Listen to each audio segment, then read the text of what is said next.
Hello, hello, hello. Welcome to another episode of Victor Plays. If you looked at the title card, you also know that Churba's here. Hey, Churbs. Hi. How you doing, man? I am alright, brother. Yeah? That's good. That's good. You ready? Mostly. You ready to get some hustling cats going on here? Is this going to be terrifying? Are there going to be crazy supernatural happenings just like the last time we did this? I don't know. See, Doki Doki got me a little bit sort of about VNs on the whole, and I don't know. I'm hoping this isn't. I'm hoping this thing's cat involvement is not like Nekopara, because oh man, that I don't think I want to do that. Actually, I'm taking a different route. I'd prefer if these cats were like Nekopara, as opposed to the other option, which is if these cats were more like Monica. I don't know. Oh hey, look at that! Look, the little latte art spins around. Meow meow meow meow meow meow. Meow meow meow meow meow. Was that supposed to be the Doki Doki Literature Club theme, but meowing? Yes. Is that what you were going after there? Yes, that is what I was chasing and apparently not quite achieving. Yeah, no, not so much, but close. You're getting there. You're getting there. I've got the fucking thing stuck in my head though.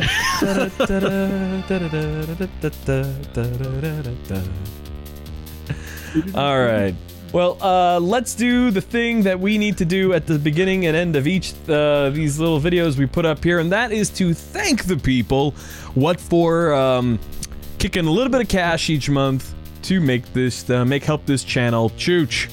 And that is our wonderful Patreon supporters.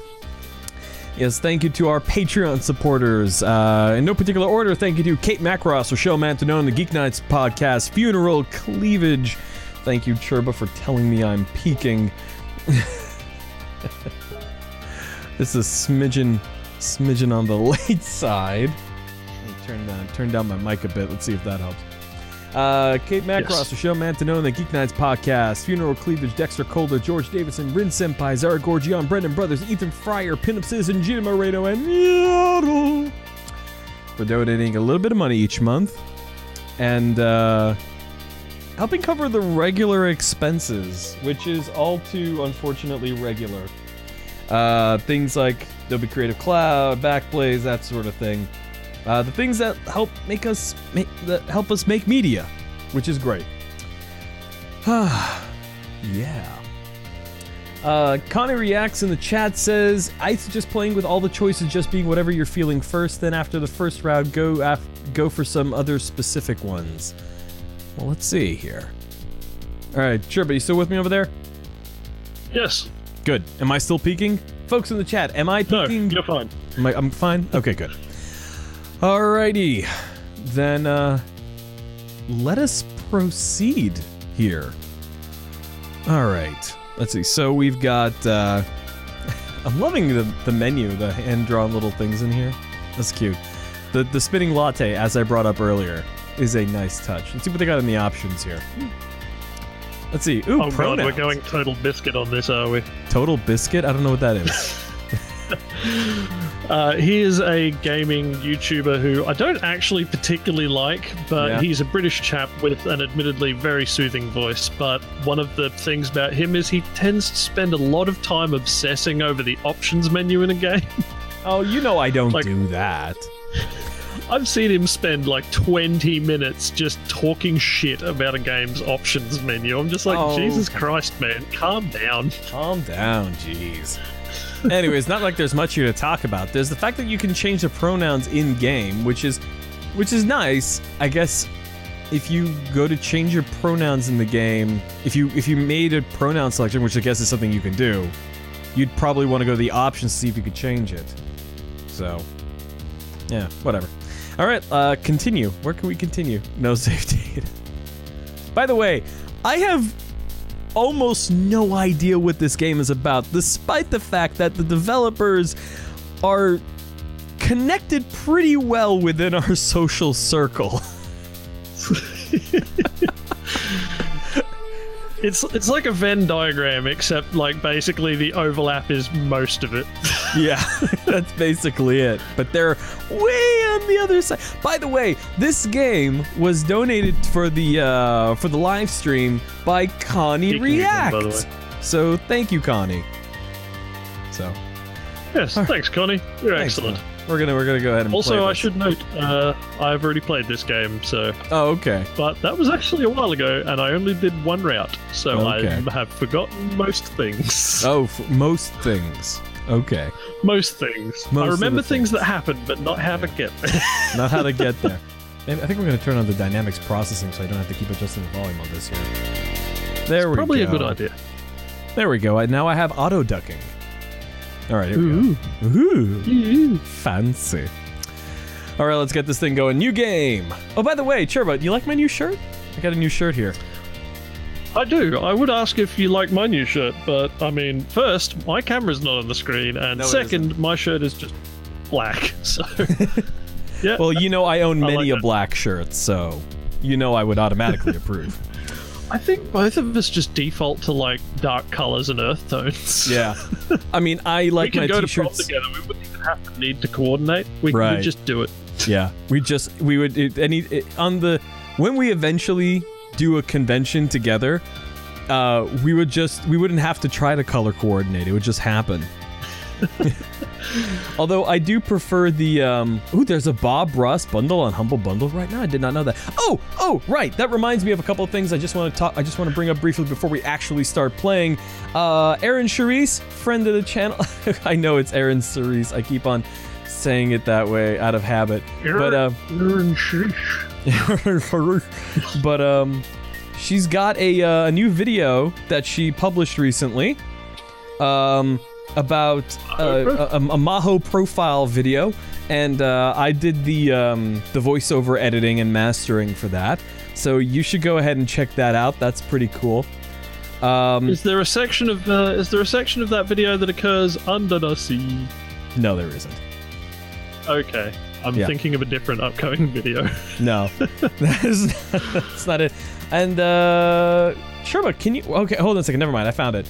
And our friend Erica launched her Kickstarter for her game Flying Circus. You should go ahead and edit that. Do I have to edit that link? Hold on a second. There we go. I think the question mark is throwing it off. There we go. You should go check out that link. Those two links I just tossed into the chat. Check those out. Go give money to Erica. Although she's already well past her goal for the Kickstarter. Yeah. But give That's money because anyways. She balls out of control, and her games are amazing. Yeah, her games are really amazing. She's at her goal was $3,862 in American, and she's gotten $11,420 pledged. So, but go pledge because there are still lots of pledge tiers with rewards available. Go get that game. Get some Flying Circus by Newsstand Press. So, all right. Now that those are out of the way, very much important things to plug. Let's actually play the game. All right, new game. Yeah, we did play her game on Acceptable Vices. Watch it later. Good job, Sherba. Good job. All right. Let's see. That's here. right. By our powers combined, we form almost one fully functional fucking promotional machine. Yeah, we do. All right, so we can't change our name. We're kind of stuck with Avery Gray. So, What? Yeah. So Barry G. Guy cannot go on Greg's list. Apparently, No. it's kind of disappointing. I'm starting off as a bit disappointed. So, but we get to pick our dude. Guy, man. Poor old Guy. He's been left out in the cold. I know. There are no cats for Guy to hug. I know. Churra, you know what we should do? We both have Dirt 4. We should do some Dirt 4 multiplayer, or I don't know. Can we do like a cooperative career? I don't think that's a thing in the game, but I'm not sure. But being the amazing multitasker I am, I can find out while we're playing this. Do go find out. In the meantime, I'm gonna select an avatar here. Please do, once I figure out which fucking window I just dropped our YouTube thing into, because I've lost it entirely. This happens every fucking time. Well, you know, this sort of thing is bound to happen. All right, let's check it out here. There we We've got a lot of androgyny up here. I mean, the whole thing's rather androgynous, which I guess is rather the point. I'm gonna go with. I would say. I like middle bottom there. You like middle bottom? Let's go for it. Boop. We're gonna go with the he/him pronoun. Address, pending, degree, yeah. Skills, rest management, nutrition consumption, meme curation, 12 words per minute. That is super slow. That's bad, my guy. You need to get that shit up. That's grandmother levels of. That's like Hunt and Peck speed typing. That's no good. You gotta work and get in that game there. Going up there. For reference, I'm a journalist and I type like 120 words a minute. Yeah, I think I'm up to 40 some odd. All right, here we go. We got some dialogue happening here. All right. I think I fell asleep on the couch again. Yep. Well, it's either that or you've gone blind, my dude. Right. Little lasers of sunlight are zapping right into my face from the middle of the curtains. I think they've been specifically aimed to burn out my eyes. Jesus! What a state! That's no good, my dude. That's no good. That's like me on the third day of PAX kind of state. Good. What is it, like noon? Jeez. Not my fault. This couch pulls you in like you're drowning in bread dough. Okay, I will say that I have a couch downstairs, and I have a blue chair over here that does put people to sleep. It is rather infamous for that. So, I can relate. Can I turn into a cat? No, I can't turn into a cat. I do own a cat. She's not here at the moment. She's off doing cat things. My spine pops in loud... What? I assume you can turn into a cat, because there is an achievement called Take This Job and Meow Meow Meow. Take this job and meow meow meow. Oh, you know what? I'm gonna give you dynamics processing too here. There you go. Now whenever you talk, the audio will go down too. Go ahead, talk. Talking. It works. There we go. Excellent. Yes. Let's see here. Not my fault. Let's see. My spine pops in loud protest as I swim free from my bread dough cushion trap. Gonna have to apologize to Aunt Wendy. Oh my god! You've wrecked someone else's place? That is poor form. I'm not so on board with this this Avery chap. Yeah. I'm gonna call him Avery because if I keep calling him Gray, it's gonna freak other Gray out. Yeah, it's gonna freak out Gray Hugentobler. I'm gonna have to apologize to Aunt Wendy. I'm probably leaving a dent in the shape of my ass and the cushions. Probably have to apologize for a couple of things, actually. Well, at least he's self-aware. Okay, I know this looks bad, but it's doing better than our last guy. He is already trying to make excuses to us. Okay, I know this looks bad, but it's almost not even my fault. Dude, it looks like almost entirely your fault. I want that shirt so much. Oh, you. It's probably available. I can't help. I'll ask. I can't help that clutter is naturally drawn into my gravitational pull.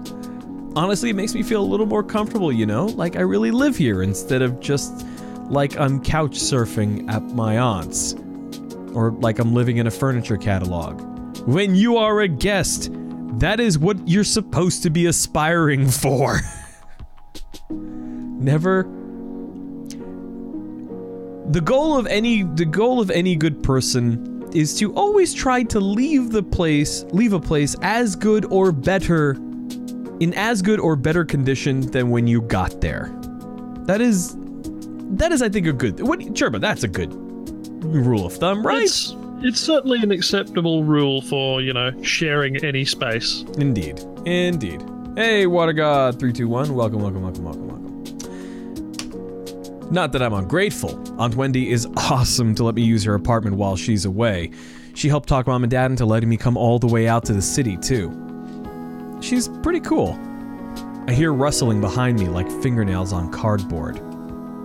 It makes me pause for a second, but I jump up as I realize what it is. Hey, Mochi, knock it off! My friend Rachel has a cat named Mochi. Well, there you go. Yeah. I wonder if she played the game before she got the cat. No. Wait, no, it's not Rachel, it's Leah. Leah has a cat named Mochi. Alright. Let's see. Mochi, the living trash bag disguised as a cat, stares up indignantly from inside the pizza box. He's trying to scrape some dried up cheese off the bottom again. Gross! No! His little mushed up face is probably trying to stare me down, but it's kind of hard to tell where he's looking with those crossed eyes. Mochi! I clap my hands a few times to break the stalemate. He jumps up at the sound, then waddles back to the bedroom in defeat. Guess I'm up too. Might as well get to whatever I'm gonna do today. I shuffle the curtains and throw them open. My laptop is still sitting on the coffee table. Oh yeah, job searching, I guess. That's what I was gonna do. I plop back down on the couch, already sinking back into the cushions, and take a look. Jeez, there's so many tabs here. Which one did I leave Greg's List open in again? Not that one. This one? Or this one? Maybe this one. Nah, it's just another cat video. I was up all night watching Jelly Donut, the cat who balances donuts on her head. I have no idea how you get a cat to do something like that. Guess that's why Mochi and I aren't internet famous. I find the tab and start scrolling through listings again. It's not like anything new has gone up since yesterday, I bet. Sidewalk cleaner intern, college credit only. Internet comms section proofreader. Internet comments section proofreader. You really could not pay me enough to do that. Fundraiser street team intern, unpaid. Yeah, it's been like this all month. Can you really blame me for giving up and watching cat videos? I know this kind of thing is supposed to take time, but try telling that to Mom, Dad, or my savings. Any of those could send me back home at any time. And I really have to get this done before Aunt Wendy gets back. Just thinking about writing another cover letter is making my will to exist erode away. I'm gonna go for a walk. When I got here, I expected to be buried in noise from the city's traffic and crowds, but it's actually pretty quiet. The apartment is on a side street, far from the main street bustle. From here, the noises of the city are just a distant hum. It's comforting, like the buzz of an old tube TV. I'd have to walk like 20 minutes to get to the train from here, but I rarely leave the neighborhood, so it doesn't matter. By the way, I just want to bring up something. If I still had CRT monitors, I would literally be unable to do this right now. Because those suckers caused such a hum in my microphone, let me tell you. No joke. They do, because they're basically just massive electromagnets. They are massive electromagnets. I have to walk like 20 minutes to get to the train from here, but I rarely leave the neighborhood, so it doesn't really matter. Still, living a small town life in the city, I guess. Whatever. I get plenty of adventure in this neighborhood. I can just set out in any direction and find something new, even if I've been down that way before. Sure, I get lost a lot too, but that's half the fun, right? I turn a corner at the end of the block and I head up a tiny side street I haven't tried yet. Neatly arranged trash cans line the side of the road. I think I'm behind some stores right now. I'm expecting a dead end, but the road suddenly curves to the right. It looks too narrow for cars, but the faded white lines make Faded white lines marking the middle seem to claim some brave drivers could try their luck. I decided to follow the sharp bend in the road. After I pass a tall partition, I'm surprised by what I see. A squat 3-story building painted so ostentatiously bright it'd be impossible to miss sits in front of me. A cat's paw? Is this is a pet store or something? Maybe I can get a dumb toy for dumb Mochi. Will the Aardvark says, this street riding lawnmowers early. Oh, riding lawnmowers only. God, I can't read tonight. God damn it. Lawnmowers are fun to ride. Anyways, as I walk closer to the... ride on one, sir. Well, I mean, have you ever surfed on a regular lawnmower? Those are pretty cool.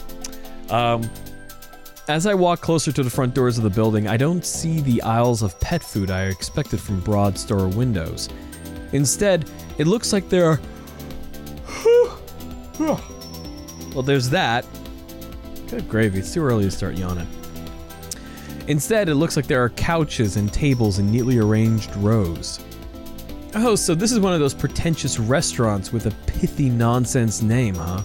I can feel my interest deflate and sink into my stomach. Just as I'm about to turn and continue walking, I notice the sign on the window that declares, "Now hiring, inquire within." I'm hardly dressed for a job inquiry, but I might as well give it a shot, right? I look to my right as I walk up to the door and see a little orange and white cat lying, belly up, sunning itself against the window. Doesn't seem terribly sanitary to have a cat in a restaurant, but whatever, I like cats. Bells tinkle delicately as I tug on the handle. The heavy door creaks open. This place is so classy, it feels fake. It looks like a game board exploded in here. I don't know, I wouldn't say that. I mean, checkerboard floor notwithstanding, it looks pretty cool, right? Jervs? Yeah, I can dig it. Okay, yeah. I mean, the black and white kind of aesthetic I'm not really into, but like the furniture and the balcony and all that sort of stuff, yeah, I'm down with that. That's good. See, really, it's the exact opposite for me. I like the black and white aesthetic, but I think like those giant stupid antler fixtures and the, you know, the big giant cat statue that looks, I think it's supposed to be like a coat rack or something, but man, those things are too sharp for coats. Just like puncture a hole right through a good heavy coat. I don't know. Oh, coats aren't that delicate, man. Come on now. Plus, I don't think they're actually coat racks. They look a bit too high. It also looks a bit too damn sharp. That's what it looks like to me. Who's gonna brain themselves on it? Good trip. Let's see here. Isn't that what the palace was like in Wonderland? Like with cards and stuff? Is a purple cat gonna start talking to me? Though none of them are purple, boy are there a lot of cats. I think I can count at least 8 right off the bat. They're all over the place, romping around the floor, sleeping on some of the built-in structures in the walls. I've barely had a time to take it all in when I hear a voice call out to me. Welcome, please sit wherever you'd like. I shuffle in place for a moment, at first unsure of where the voice came from, and then whether I wanted to sit or if I want to keep this strictly business. Actually... As I start as the source of the voice looms into view, he appears suddenly from the second-story landing and covers the length of the floor in a few long strides. You look confused. Is this your first time here? Would you like me to explain a bit about how the cafe works? I'll be happy to give you the tour. His eyes are gentle. He's one of those people who smiles with his entire body. It's positively infectious. Let's see. So, should we go for the tour, or should we, inquire about the job? Yeah, tour, man. Like, let's see some cats. Let's see some cats! Yeah, that sounds great! Oh, always be cattin'. Always be cattin'. Oh, that's great. ABC. ABC, huh? He bounds closer and towers over me in both stature and exuberance. You know who I think is just super exuberant all the time? Go on. Jack McBrayer. I don't know who that is. You don't know who Jack McBrayer is? Did you never watch 30 Rock? No. Oh. That's unfortunate. He also does the voice for Wander in Wander Over Yonder. I don't know, Nope. he's just... okay, well look him up at some point. He's just such a big old... He's just a big smiley guy. He's kind of great. Anyways. It's a little strange that someone like this is working here, because he's... Jeez, am I the only...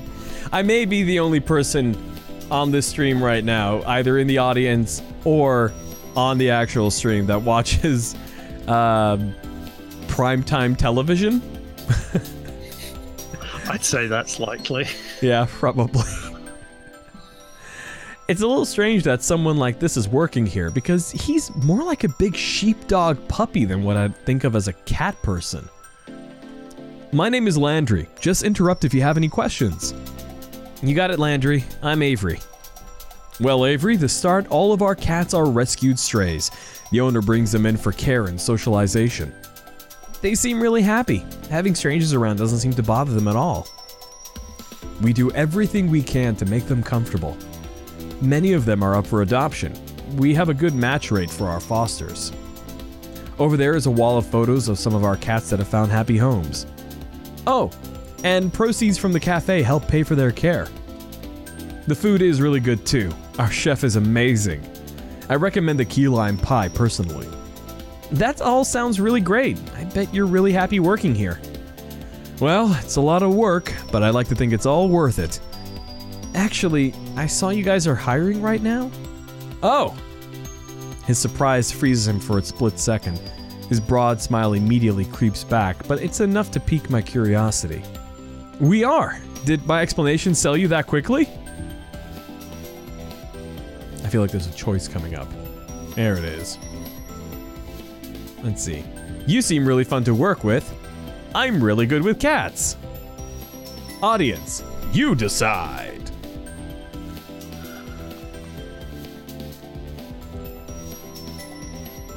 I think the first option feels a little bit flirty. By the way, Connie, you should absolutely go watch all of Wander Over Yonder. It is one of my absolute favorite shows.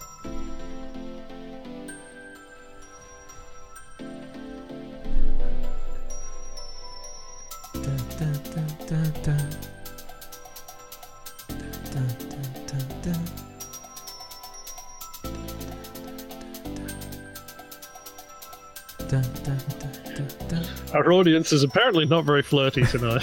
Our audience apparently wants to defer this to me.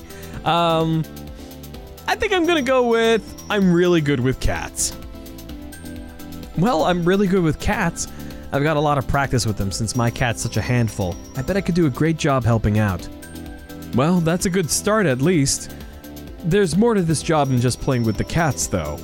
Of course, I mean, liking cats is definitely gonna help, right? It's definitely a job requirement. Okay. I'll get the owner and you can talk to him about it. Why don't you have a seat while I go see if he's available? Landry leads me to a seat on a plush couch that spans the length of the wall.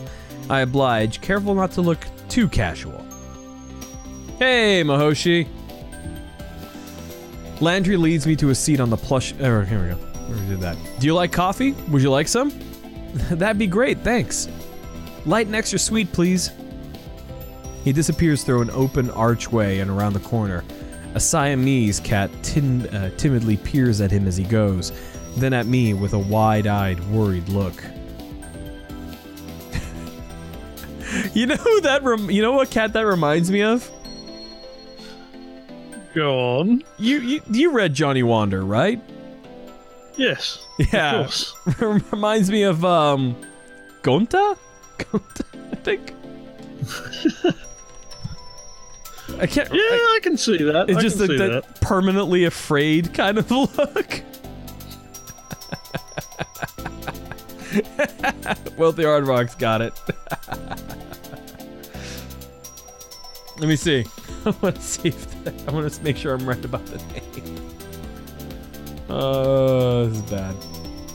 I mean, hey, by the way, Conrad, who is one of the developers of this game, is friends with With Yuko and Anand. Yuko and Anand. In fact, he shows up in that comic, Johnny Wonder. He does. It's great. I'm pretty sure it's Gonta. Oh, cool. Well, the Aardvark put up a link to the comic. Let's check, yeah. Natural defense mechanisms. There's a slash I'm missing in there. Your links are broken, yo. I don't know what to do about that. Just get rid of the EBF shit. I don't get that. I don't have that. Here we go. Natural defense mechanisms. Here we are. Yep. Gonta. Yep. That's who that cat reminds me of.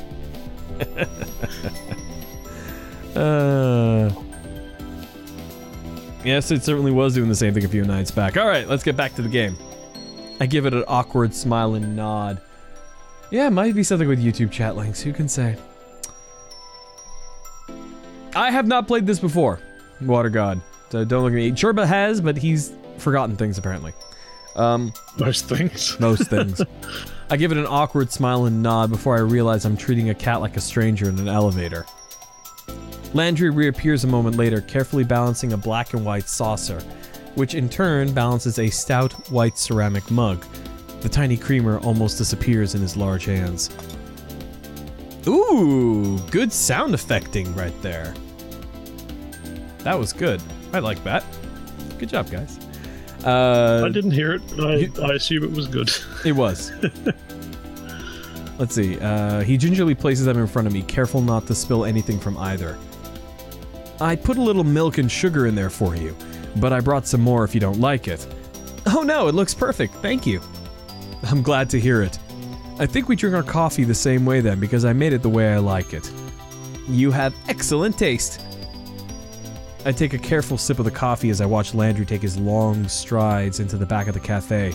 He really covers a lot of ground. He's not even moving that quickly. Could use a little more milk, though. I guess I'm not good at being an adult yet. I don't like that it still tastes like coffee. I pour what should be a little splash of extra milk, but half the creamer's worth spills in. It almost overflows. I dive forward and gulp a mouthful from the side before I dare to lift the mug and drink like a civilized person.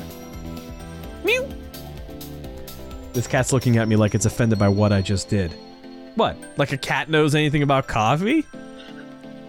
Landry's that gone. Cat's just like, you motherfucker. Yeah. How dare you? To be fair, though. Disrespect the brew. Disrespect me. I'm gonna show you the claw. The claw. The claw. Landry's gone long enough for me to nearly finish the mug. Just long enough for me to wonder where everybody else is. The Siamese cat's still staring at me. I'm just gonna ignore it and focus on my drink. Finally, Landry emerges from the back of the cafe, but he's not alone. Whoa! Dude's got 2 different colored eyeballs. Dude's got 2 different colored eyeballs. Like a cat. Huh. Heterochromia. Yes, that's the word my brain was looking for. Let's see here. Not quite. Well, what is it then? It's heterochromia iridium. There you go. That's 2 different colored eyes. Vampire guy voice? Sectoral heterochromia is different colors in the same eye. Water God is requesting the vampire guy voice. Is he talking about, No, I think he's talking about, Gothy McGothface from, Dream Daddy. Yeah, but I can't Damien. help but just hear him as the Count in my head. Whoa. Whoa. That's it. 1 coffee.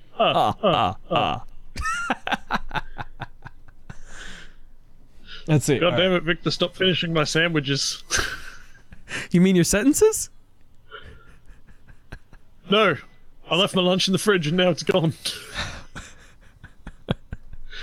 Alright, let's see here. I gotta summon Do you like cats? Let's see here. This is Graves, the owner of the cafe. Graves, this is Avery. Jesus. He looks like he should own a bookstore that insists it sells tomes, not books. Maybe he's about to try and sell you a crystal that'll balance your chakras. Or maybe this is what the owners of cat cafes look like? I've never seen it. Ah! His eyes. Did you just... They're two different colors. Yes, we had noticed that, Avery. Catch up. Thank you, please. I can't focus on both of them at the same time. Which one am I supposed to look at? Both, you twit. Well, the blue one is in and the orange one is out, if I remember correctly. My attention is swallowed by... Well, no, you can go either way. Yes, I know. Yes. Well, yeah. That sentence could go either way. My attention is swallowed by his icy... Well, hey. My attention is swallowed by his icy blue eye. Is he wearing a contact to complete his dark renaissance? You think the blue eye is the contact? But then again, you have purple eyeballs, so...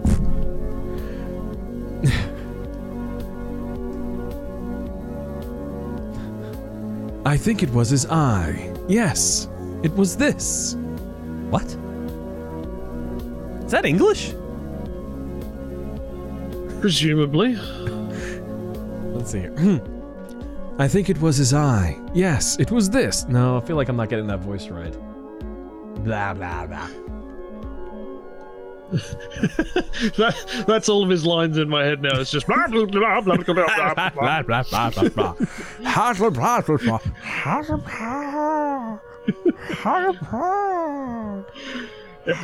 That's what's happening in this cafe. Everyone can just magically understand him.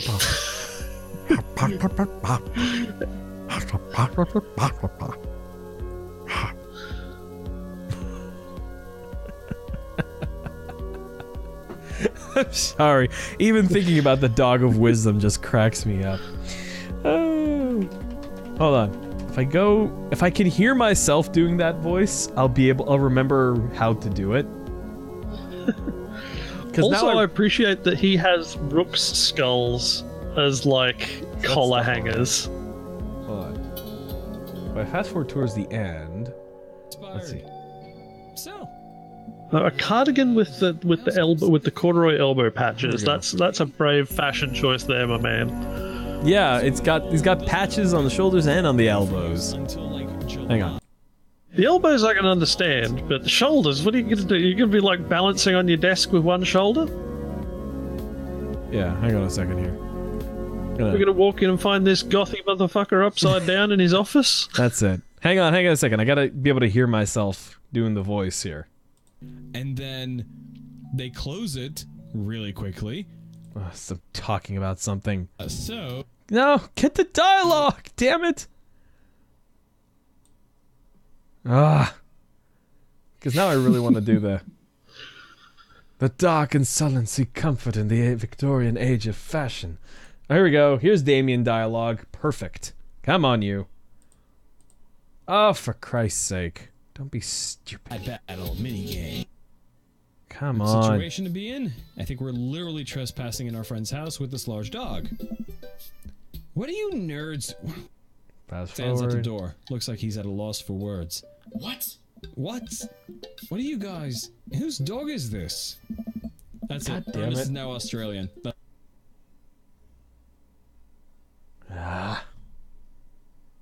This shouldn't be as hard as it is. I've got literally hours of footage of me making that stupid voice. Let's see. And all of a sudden you can't capture it. I know, right? Here we go. Damien and I Aquarium. stopped by the aquarium. Everything looks in order here. You're an but aquarium. It might help to get out of the I am car an and take a aquarium. look.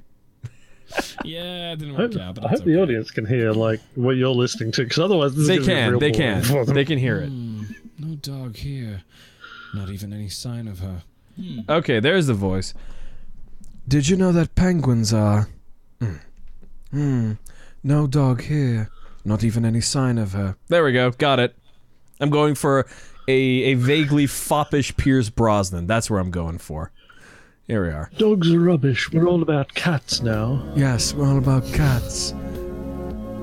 I think it was his eye. Yes, it was this. Huh? Was it? He had the eye of a vulture. A pale blue eye with a film over it. Whenever it fell upon me, my blood ran cold. Even he doesn't feel comfortable doing this. Look at his face. Man. Yeah. Also, that cat has a book. That is a well-read cat. Yeah. Who knows what that book is? And you got Grumpy Cat off in the background here. Let's see. Whenever it felt... And so, by degrees, very gradually, I made up my mind to take the life of the old man, and thus rid myself of the eye for... That is A Telltale Heart by Edgar Allan Poe. Mm-hmm. That's nice. I'm like, oh, hey, look, Connie posts the same thing in the chat. Well, I'm glad I'm right. Excuse me? Telltale Heart, you were looking at my eye. Kids, didn't you read that in high school? Well, yeah, but... Iridius heterochromia. You had it backwards there, Jervs. It's more common in cats than humans. He's got this look like he knows he just told a great joke, but there's no punchline anywhere I can see. What a weirdo. I'm not sure I want to work for a guy like this. Then again, he hired someone as nice as Landry, so he's got at least some good taste hidden in there.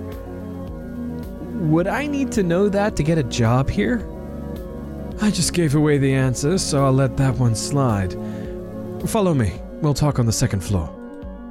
Before he finishes the sentence, he's already three steps up the stairs to the balcony. I shake my head a little and follow him. Yeah, they're all pretty quick, ain't they? Cat-like, one might even say. One might. Oh, look, there's further pastries and stuff up here. Oh, banging. I love pastries. Everybody loves pastries. You know, I had a good cheese Danish today. You did? Cheese Danish? That's novel. Yeah. What, you never had a cheese Danish? No, I've only had like jam and fruit Danishes. No, you gotta get a cheese Danish. They're really good. I'll check it out. I've got a bakery down the road. Yeah. We make our way up to the second floor balcony, which, except for us, is only occupied by those amazing looking cakes in the display there. I wonder if I can get a slice on my way out. Graves leans down over the balcony of the cafe and raises his voice to the people below, or to the cats, I guess, since cats are the only thing I can see from here. Hayes, will you get us some coffee? Coffee? Is that the chef? I haven't seen anyone here besides him and Landry. Oh, I already had a cup. Is that going to stop you from another? You can't have enough coffee, especially when Hayes is the one making it. I don't think I've met Hayes. I'm warming up to this, brother. Yeah. You may have, you might not know yet. You know, I gotta tell you, love the music. Very Tron-y. You know, Tron? Very Daft Punk-esque. Yeah. Graves folds himself into the slender chair at a corner table. He pushes the opposite chair away with his foot, nudging it just enough to turn it towards me. Come, sit down. Let's talk. Connie reacts, says, Hayes, will you get us some coffee? That's not going to make sense to anybody who, for whatever reason, would go back to Daft Punky. Daft Punky, says Mihoshi. And the literally first thing I thought was Daft Punky Brewster. Daft Punky Brewster. She's rolling around with an LED helmet on. Yeah. You don't have to be so stiff. Interviews are boring. Make it interesting for both of us. No pressure, huh? Graves sits with this sort of grim pomp, like he's sitting in a skull throne and a raven's gonna land on his shoulder at any time. Maybe it's more like he's about to roll a die with a lot of sides. I bet he's a nerd. Look at him, of course he's a nerd. I take a seat What's across. wrong with goth nerds? Nothing's wrong with goth nerds. I don't think there is. Avery might, though. He seems like a bit of a shithead. I take the seat. Strong words. Yeah. I take the seat across from him. Just so you're aware, we aren't starting without coffee. Okay. You can talk, of course. I meant the interview. Okay. Out of the corner of my eye, I notice a tiny slip of a blonde man standing at the balcony entrance. Ah!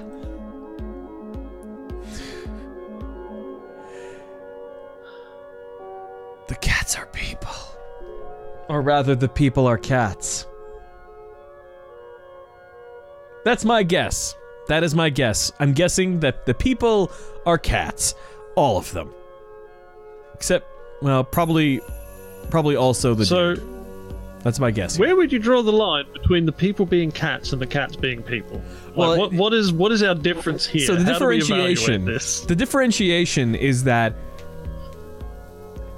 Soylent Green is people. People is what the Soylent Green started with. So in this case, the people are cats. Cats is what the people started from. So cats is the true self, and then the people is what they appear to be. Look at this guy. He's so afraid. Okay. He's like Gunta. I like his sweater though. It's a good sweater, very Uniqlo. Anyway. Can't do the hoodie under a sweater look here though, because you will roast to death. Yeah. Water God says, what makes you think that? I'm thinking it like this. Oh. Dude, I don't know. Dude dropped a hint. You may have met him, you may just not have known it yet. Meaning, we have only met, like, 3 characters. Him, the spookled cat, and Landry? Landry? So, I'm betting that's what's going on here. And the music portends of mystery. Cats becoming humans. Or at least, cats, through magical means or otherwise, presenting as humans. As soon as you started to say cats pretending to be humans, I just imagined like 3 cats stacked up in a trench coat. I jump a little. When did he get here? I didn't hear anybody come up the stairs at all. Is this guy a ghost? Graves looks like he's the type to hire ghosts. Look at him! He looks terrified by my... ghosty? He's not ghosty. He himself is spookled. He looks terrified by my shout. I think I scared him more than he scared me. Gingerly, he sets 2 mugs in front of Graves. Thank you, Hayes, but you should give Avery the other mug. What, Churbs? Gingerly? No, he's blonde. But, he sounds like he's reminding a child to say thank you. Of course. Hayes glances up at me. Our eyes meet for a millisecond before he suddenly finds something very important to focus on downstairs. He pushes the cup towards me without looking back up. Thank you. Graves' ring clacks against the porcelain of the cup as he takes a drink. Perfect as always. I don't know what I did without your coffee. It's nothing special, really. He talks like it's the first time he's spoken today, quiet and a little hoarse. You better... No, it's Cat Cafe. It's Cat Cafe, not Pony Cafe. If that's all, I'll go back to the cats. Horses. That's fine. Hayes slips back down the stairs just as quietly as he arrived. That kid would make a great ninja. I look down at the coffee and see a sleepy cat face staring up at me from the foam. Oh, look at that. It's a little sleepy cat. That's pretty good. It is a pretty good cat there. It's Fluttershy boy version. That's it. That's it, Mahoshi. I look down. Let's see. I've only ever seen latte art on the internet before. Did haze really do this? I take a sip. It's not bad if you like coffee, I guess, but it could really use some sugar. There are packets on the table, but I can't bring myself to ruin the foam cat. Now we can get this going. Let's interview. I'll even start you off easy. What's your favorite breed of cat? Maine Coon. Or... Tabby. Yeah. Maine Coon or Tabby. That's where I'm going with this. I like Siamese, or those ones that with the tufty ears that are really big. Like mountain cats, I think they're called. Yeah. Or I think some people have servals now in the US as pets. Like the really huge cats that are really lithe. I like those. Wait, people have servals in the US? Those are wild cats, aren't they? Or like some sort of African plains cat, yeah. I mean, they're definitely from Africa. Hang on. Yeah. Savannah cats, maybe? I think servals might be a little big. Yeah, they might be. They might be. Hang on. That's weird. No, it's Savannah cats that I'm thinking of. Savannah cats. Got it. Oh, no, apparently some people do have servals, according to petful.com. That sounds ill-advised, to be honest. When have I ever done anything that was fucking well advised?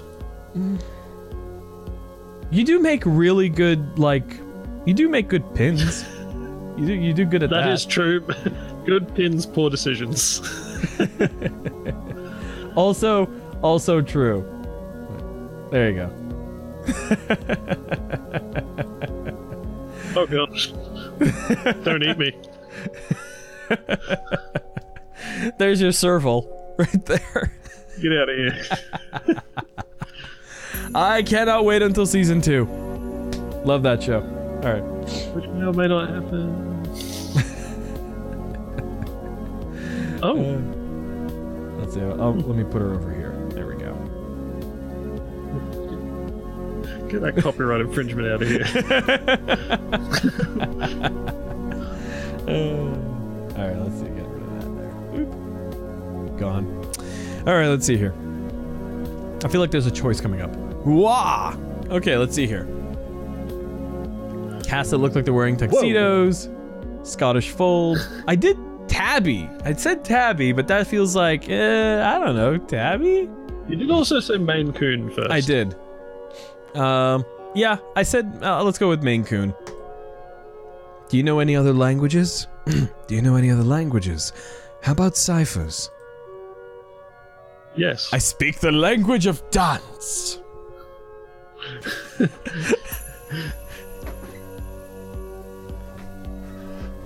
What is that? If I recall correctly, the first thing in that Japanese says iye.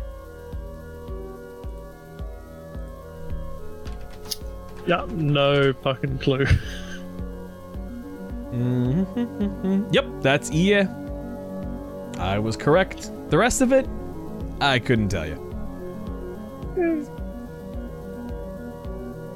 It's probably something like, iye chigaimasu. Something like that.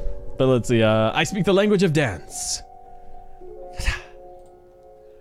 What marine animal would you say best represents you?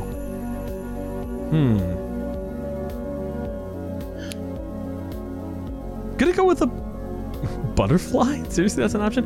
I'm gonna go with penguin. Because I've been watching a lot of Polar Bear Cafe, and penguins are great straight man. I'm gonna go with penguin. Penguin. Why are you saying penguin? Benedict Cumberbatch can't say penguin. Yeah, I know that. Let's see. What genre of music would you use to describe your work ethic? Classically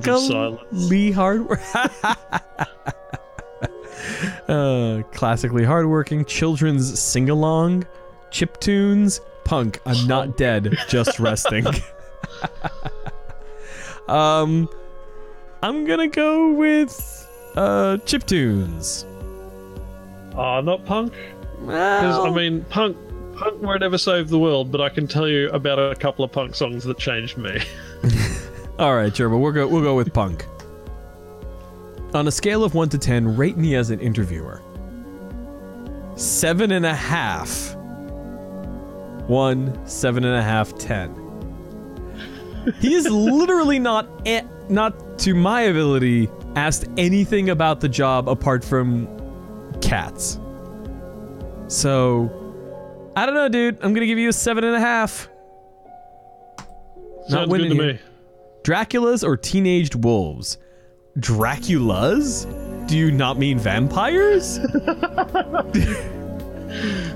Draculas. Cool. And then teenage wolves. What are we just Michael J. Fox? Is that that what we're going after with here? I think I'm gonna have to go with Michael J. Fox. Yep, can't beat Teen Wolf. Not even with all the Draculas. Yep. Just kidding with that last one. You think I'm not serious? Interesting. Good. I like interesting people. Got the voice here. Interesting. Good. I like interesting people. He leans forward, appraising me with this terrible smirk on his face. He's like the cat who ate the canary. Maybe I don't want to be interesting by his standards, but it feels kind of flattering nonetheless. Well, he is pretty cute. Not my type. Thank you. You start tomorrow. Huh? Wow, great, thank you. Don't run off yet. I have paperwork for you. Fucking spooky ass Eldritch bullshit. Yeah. Graves pushes away from the table, coffee cup in hand. He nabs my saucer, even though I'm not quite finished, and slinks down the stairs. He returns as if he'd never left. I know they mean creep down the stairs, but I can't get it out of my head that he like slinking down the stairs, like head to feet. Shrink. That'd be pretty impressive if you could do that without dropping a coffee cup. Yeah. Or either that, or they meant he did like the walk that that Rowan Atkinson does.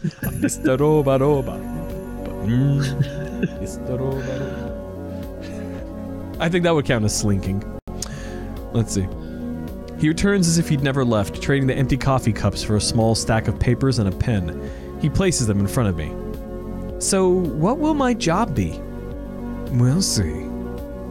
Did he hire me with no position in mind? Is this how this guy usually works? I feel like I'm in a daze. Too much information and too much coffee. What was in the coffee? I take the papers and yeah, that's exactly it. Catnip. And skim them, signing pretty much wherever I see an X and a line. No! You gotta read that shit! This is how bad magic shit happens, dude. Yeah. This is not fucking shithouse, Avery. What is it with like protagonists and these kinds of things having bad survival instincts? Like, seriously, man.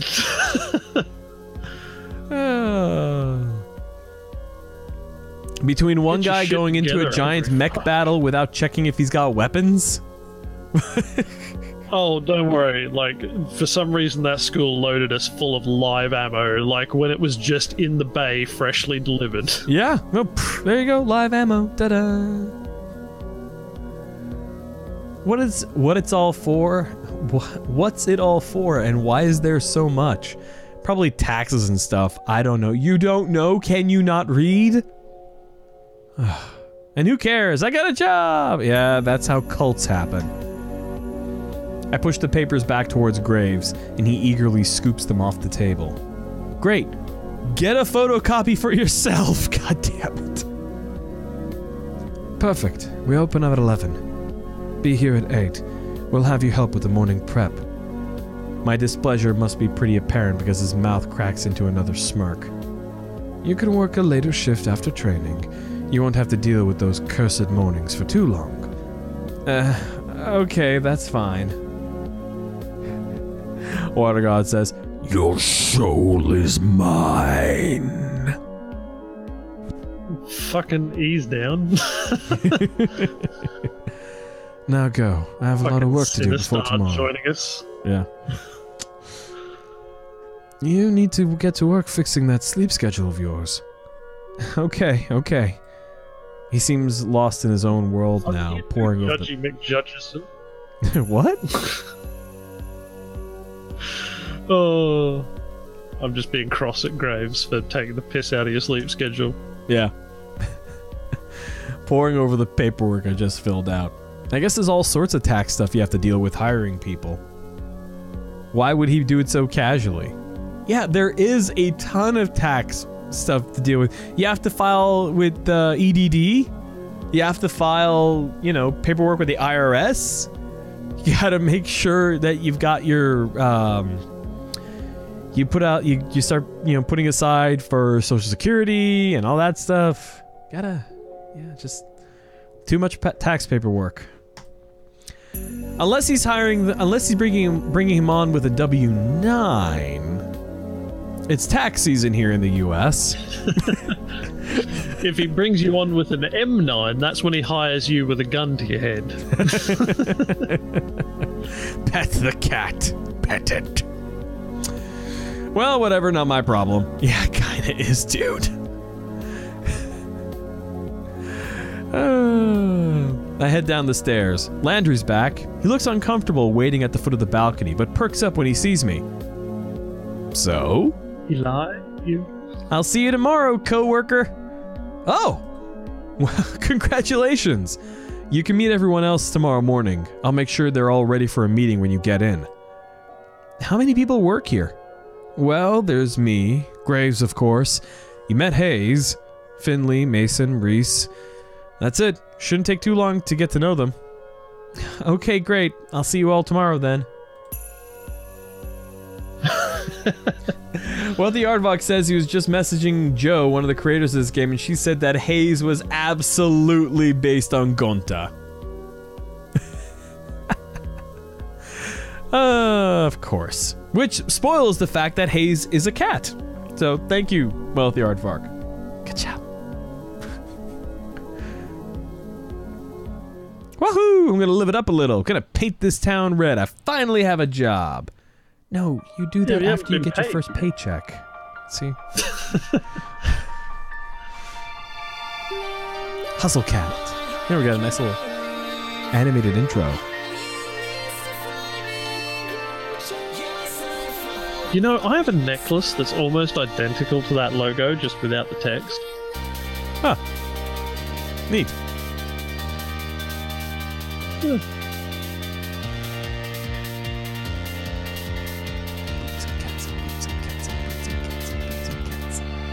That fucking cat with the book. He's reading stuff. Yep, that's Finley. What is he reading? What is he planning? We'll never know.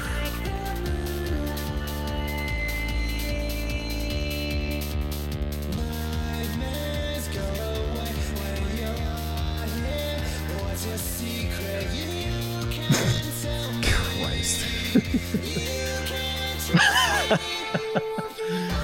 Oh, hey, you gothy ass motherfucker.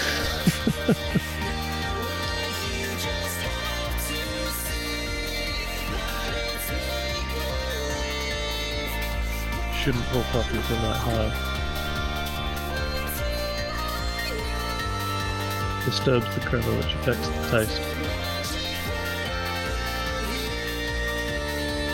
More spoilers. Don't play poker. Don't play poker with any of these cats.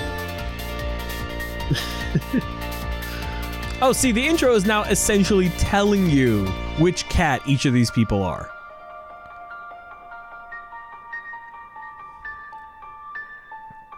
Is this the hustle?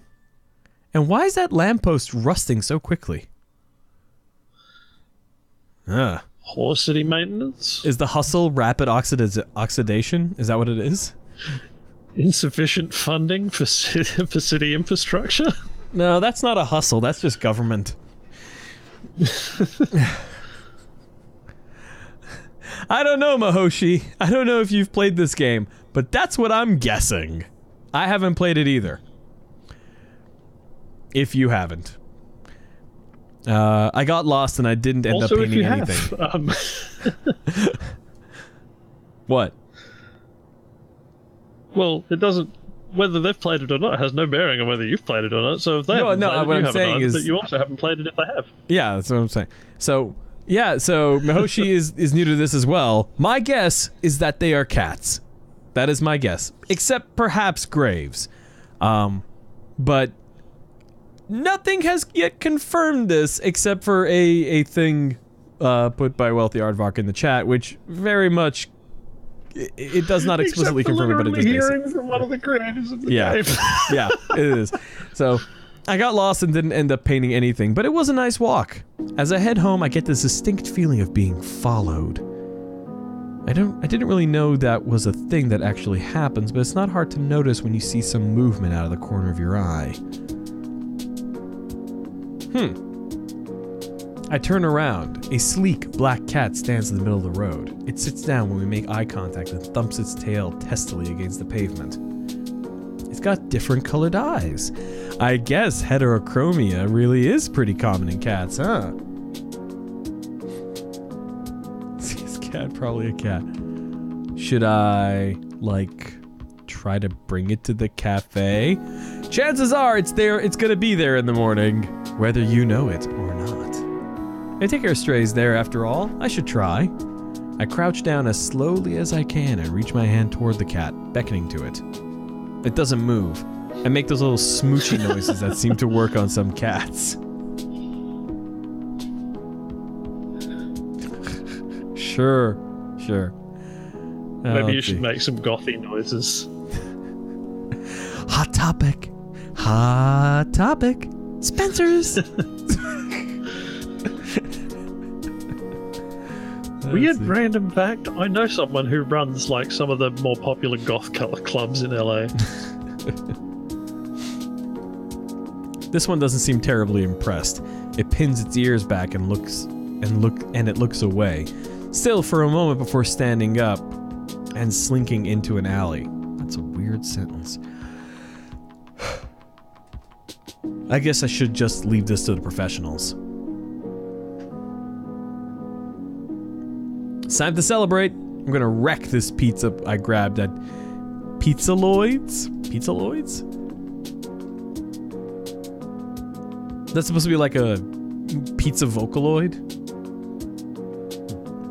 Vocaloid just made of pizza. Hatsune pepperoni. Hatsune Hawaiian.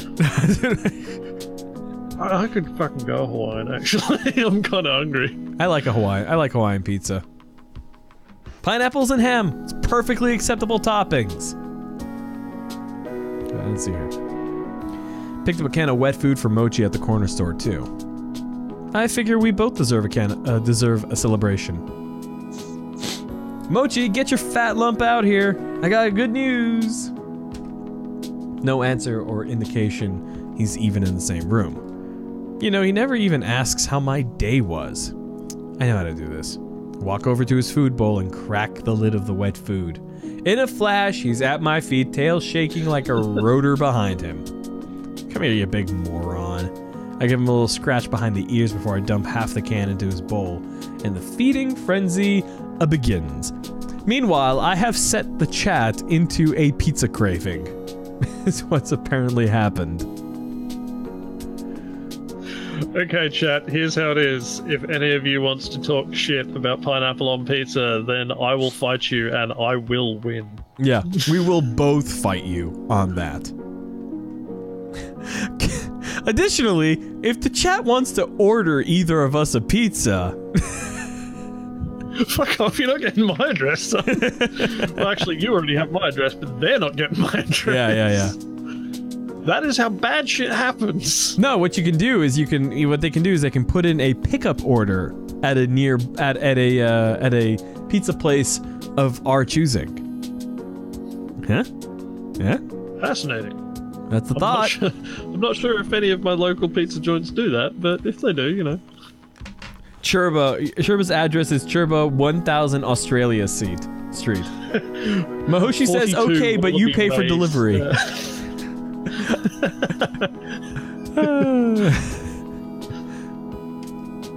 Whatever. I'm about to go do the same to this pizza. After a quick jaunt to free myself from the shackles of non-pajama clothing, I flop back down on the couch, dinner in hand, laptop in my face. Motherfucker, clean up the stuff around the room first! Just looking at this room gives me anxiety. I'm not the tidiest person in the world, but Jesus. Like, I would talk shit about that pile of clothes, but since it's been raining so much lately, I too have a very overflowing dirty clothes basket. Yeah, I have. Yeah, but do you see a semblance of basket in there? Because I don't.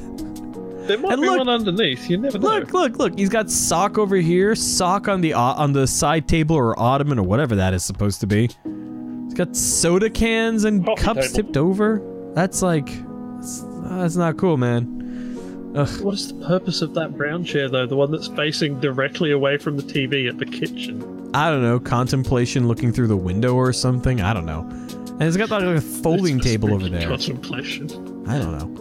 Well, I've got, although my blue recliner is facing a rather large LCD. So, I don't know. Anywho. Not reading chair. That's what couches are for. Oh. It looks like there's a new Jelly Donut video. It's a video of her sleeping in a donut box. I love that dumb internet cat. She's always doing something ridiculous. I wonder how her owner gets her to do those tricks. It's not that hard, guys. That flooring seems familiar. Where are these filmed? They're filmed at the Cat Cafe. I spend the rest of the evening picking through the video archives. I can feel myself sinking into the bread dough couch cushions. Wealthy Aardvark posted a message and then retracted it. Mochi. Meow. It's so early. What's his problem? Meow. I bet he just wants the other half of that wet food. This is why I don't get it for him that often. He wants you to get the fuck up and get to work. Yeah, man. I excavate myself from the couch and do what I can to mitigate the bedhead situation I have going on. What time is it anyway? I grab my phone to check. It's time for you. I have to be at work. Yeah, 7:40 a.m. Ah, hell. I'm gonna be late for my first day at work. Oh my god, the room is worse. Now, this is a good Christian chat. That'll be an heck from you, sir. No. We'll not have any of your fucking cursing in this chat. I do like the two square shelf thing he's got in the background. That's kind of nice. All right. I take the world's fastest shower, but there's no time to dry my hair. I'll have to hope I run fast enough that the wind resistance will do the job for me. It's not how it works. No time to sort through my duffel. I'm just gonna have to throw on whatever looks good. You've been here how long and you haven't unpacked? Oh my god. Okay. It's not like Graves said anything about a dress code, so whatever. Mochi trails me closely, howling more and more insistently along the way. It's like he doesn't care about my punctuality at all. No time to mix the wet food the way he likes it. I dump a scoop of kibble into the bowl on my way out of the door. I haven't seen a cat so offended since the one that watched me mess up coffee. They can both deal with it. That's right! He started pouring cream and stuff into the coffee, and Hayes was right there.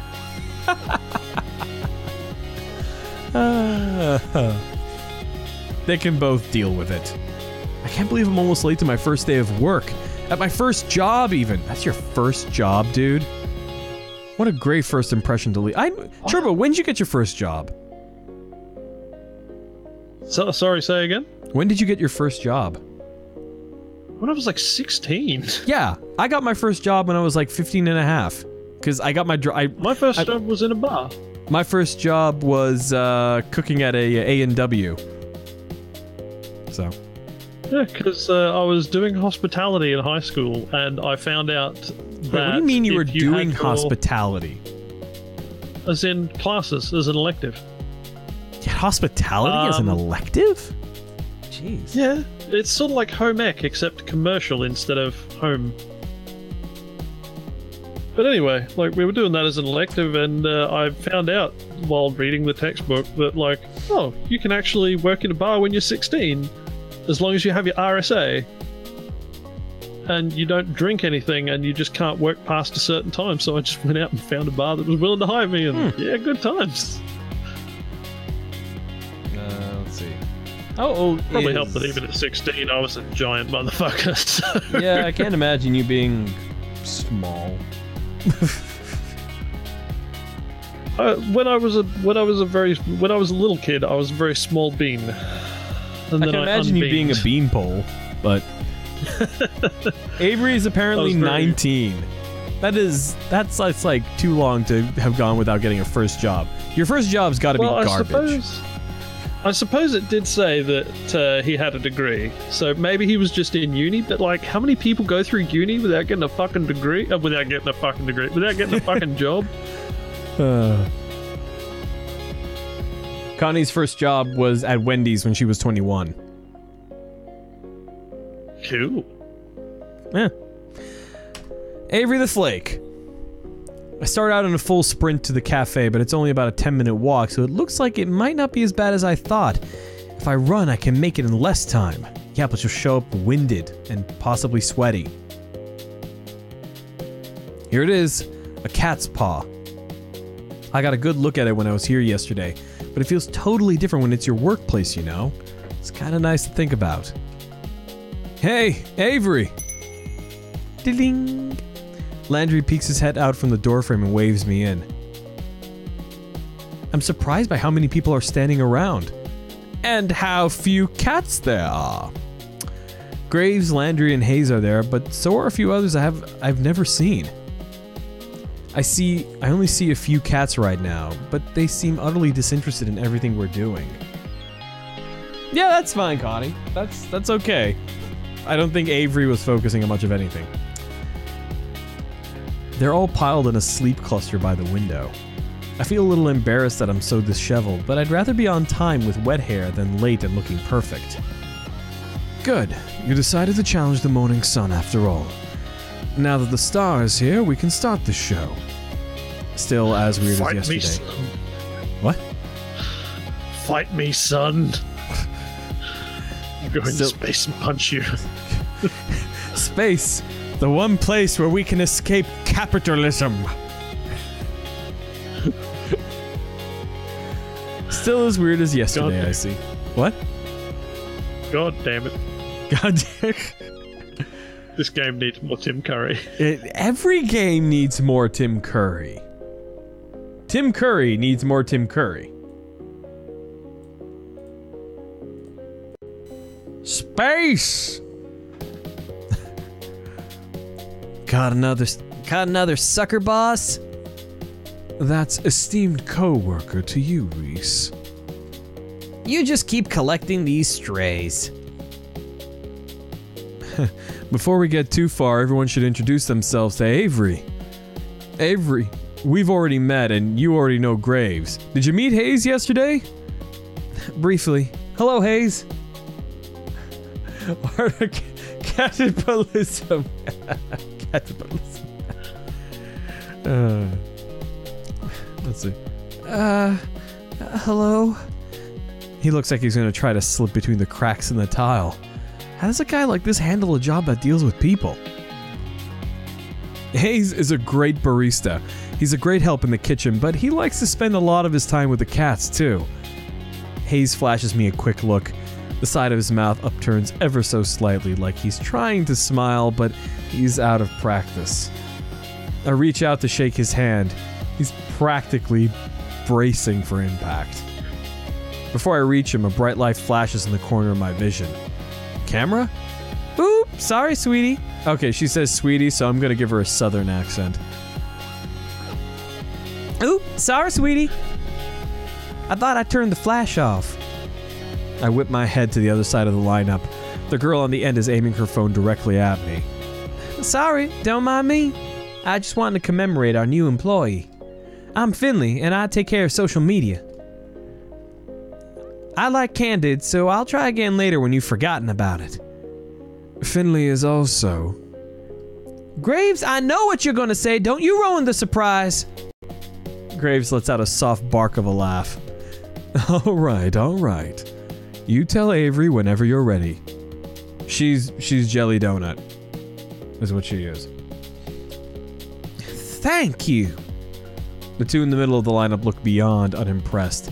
One is a smart-mouthed guy, Reese, and the other looks like someone I wouldn't want to mess with. Finley puts her hand on the shoulder of the tough-looking woman standing next to her. Since she's not going to introduce herself, this is Mason. She's our head chef. Well, our only chef, I guess. Well, nice to meet you both. Yeah.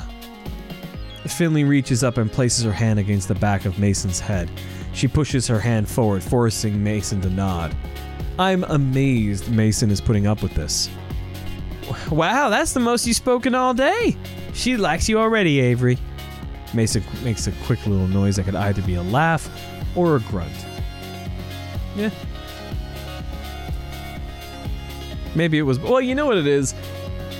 If I make it southern, at least it is distinct enough from the other voices and is not just an excited version of some other voice. So... Men like me and Sherba can only do so much with our voices. Well, says you. Oh, okay. We're both pretty, baritone-y kind of people. Very much so. Yeah. Maybe it was both. How kind of you all to save the best for last. I'm Reese, and I'm the one you'll be answering to after Graves, so you better stay on my good side. I would have sworn Landry was second in command here, so I don't know what this kid's talking about. I didn't even see him at all during the interview yesterday. I'm on cat detail today, but don't think that means I won't be keeping an eye on you. Cat detail must mean taking care of the cats. Obviously. Or does it mean he's going to be a cat? I'm learning quickly. I don't know why the second in command would be so eager about telling me he's gonna clean litter boxes today. Maybe it's a weird status thing here. Ew. I'll be on my best behavior then, I guess. Good. Okay, that should be everyone then. Avery, you'll be training with me today. I hope that's okay. That's fine by me. It looks like I'm no longer needed. I have other work to do. You know where to find me. Graves slinks to the back of the cafe. I think I can hear footsteps on creaky stairs. Mason and Hayes disappear after him. Avery, did you have breakfast? We're gonna have something to eat before work if you'd like to join us. It's tradition. That sounds great. I fed my cat, but I forgot to feed myself. Reese has already seated himself at the long booth along the wall. He scoots two of the tables together and Landry pulls over another chair. Great, just sit and relax. Mason's just finishing up breakfast. Tradition. I move to take a seat, but Finley blocks my path. Avery, before you sit down, I have a question for you. Sure, what's up? Okay, is that... Her voice drops almost conspiratorially. She leans in to whisper. That's an IKEA shirt, isn't it? He's my favorite too. What? IKEA. From Blast Zone? From what? Look, you don't have to play dumb. I get it. No, I really have no idea what that is. Is that like a show? Is this shirt from something? Oh. This is basically me half the time Victor is talking excitedly about something. Yeah. No. Never mind. Don't worry about it. It's a thrilling tale about how love can bloom on the battlefield. See, but now you've got my interest. Oh, but I just thought it was a cool shirt. What is Blast Zone? I don't know. I don't know if it'd be your type of game after all. Oh, it's a game. I like games. Try me. Well, It's a story about men's passions clashing in a life or death struggle. Sounds dangerous. Oh, it is. But it's also romantic. Romantic, like love blooming on the battlefield. Hey man, I told you, you gotta trust my skills here. That type of thing? Yeah, I think you do get it. Oh, I gotta change the ear on my headphones. Here we go. Maybe I'll lend it to you sometime, if you prove yourself worthy.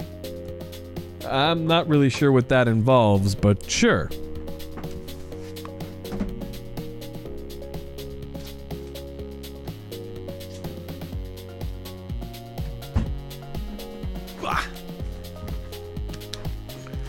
Anywho.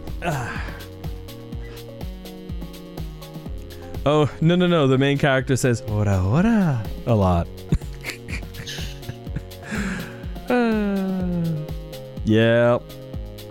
It's a cute dress, though, she's got on. I like the color. Okay. It is. I like Finley's dress. Yes. She gives me a wink and a grin and then takes a seat at the table next to Reese. I noticed that somebody set the table while I was talking to Finley. Mason and Hayes should be out in a minute, Avery. Come sit down. Sure. Where do I sit, though? What if there's some unspoken rules about this sort of thing in placing? You never know with new groups.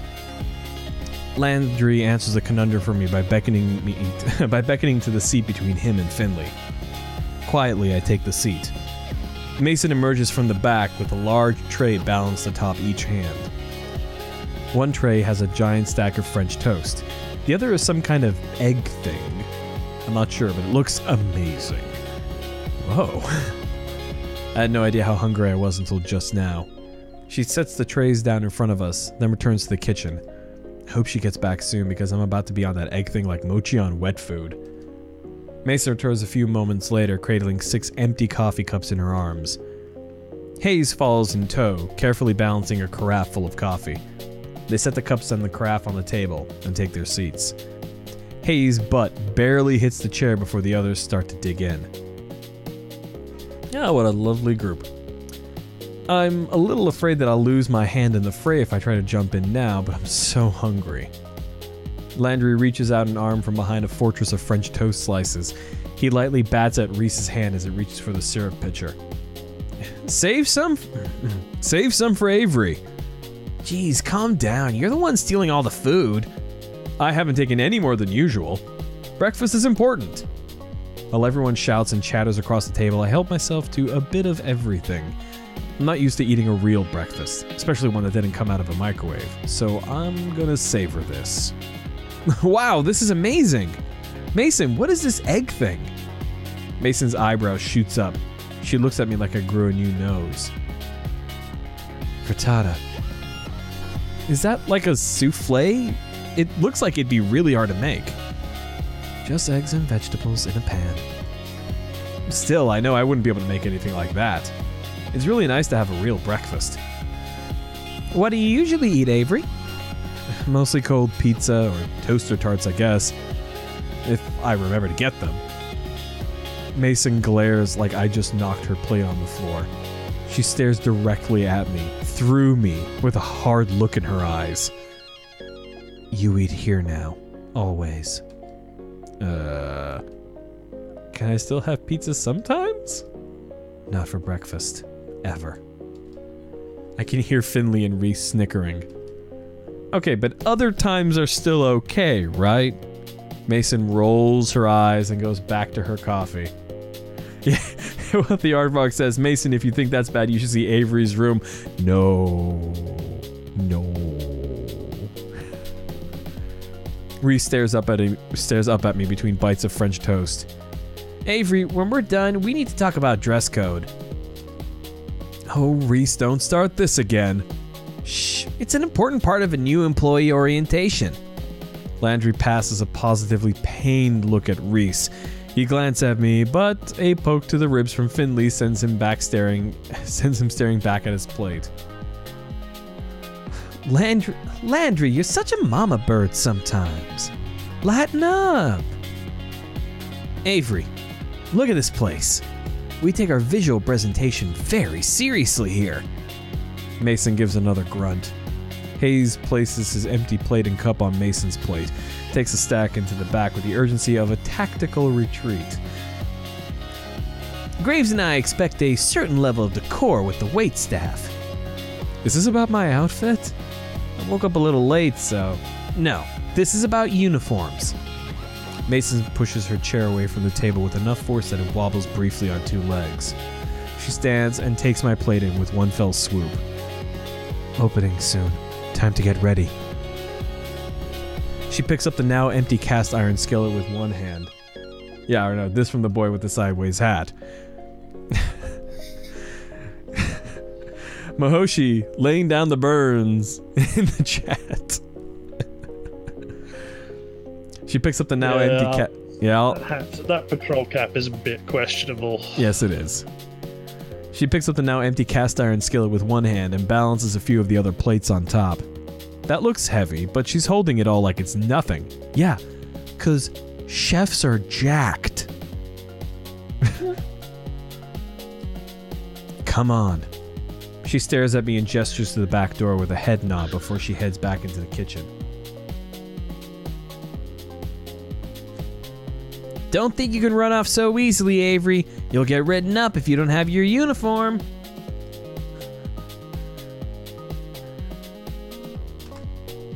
Help Maze and Hayes in the kitchen. What do you think? You think I can safely ignore Reese?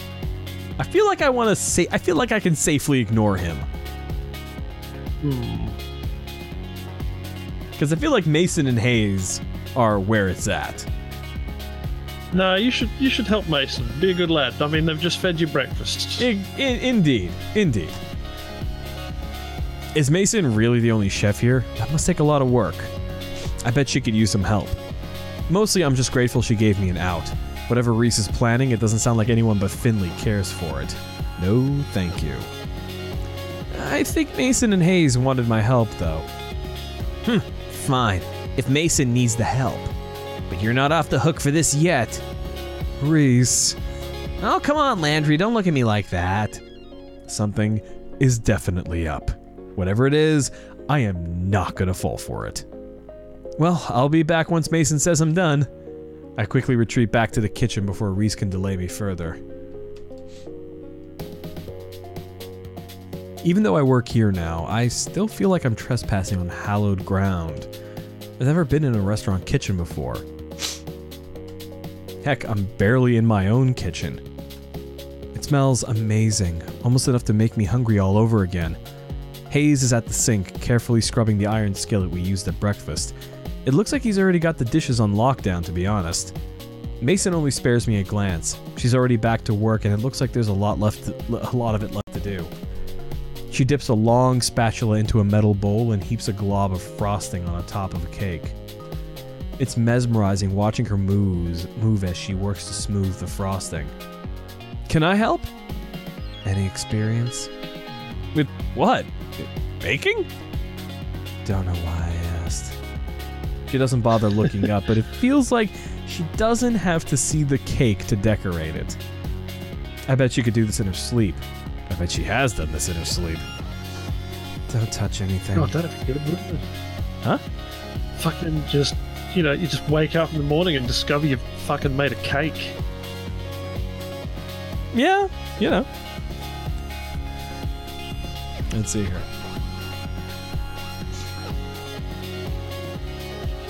I guess I'll go then? No, I think Mason is a cool person. I want to do due diligence in offering to help. Yeah, make sure. Yeah. I bet you're really busy though. Are you sure? Babysitting takes longer than doing it myself. Come on, there's gotta be something I can help with. You did ask me to come back here for a reason, right? To save you from Reese.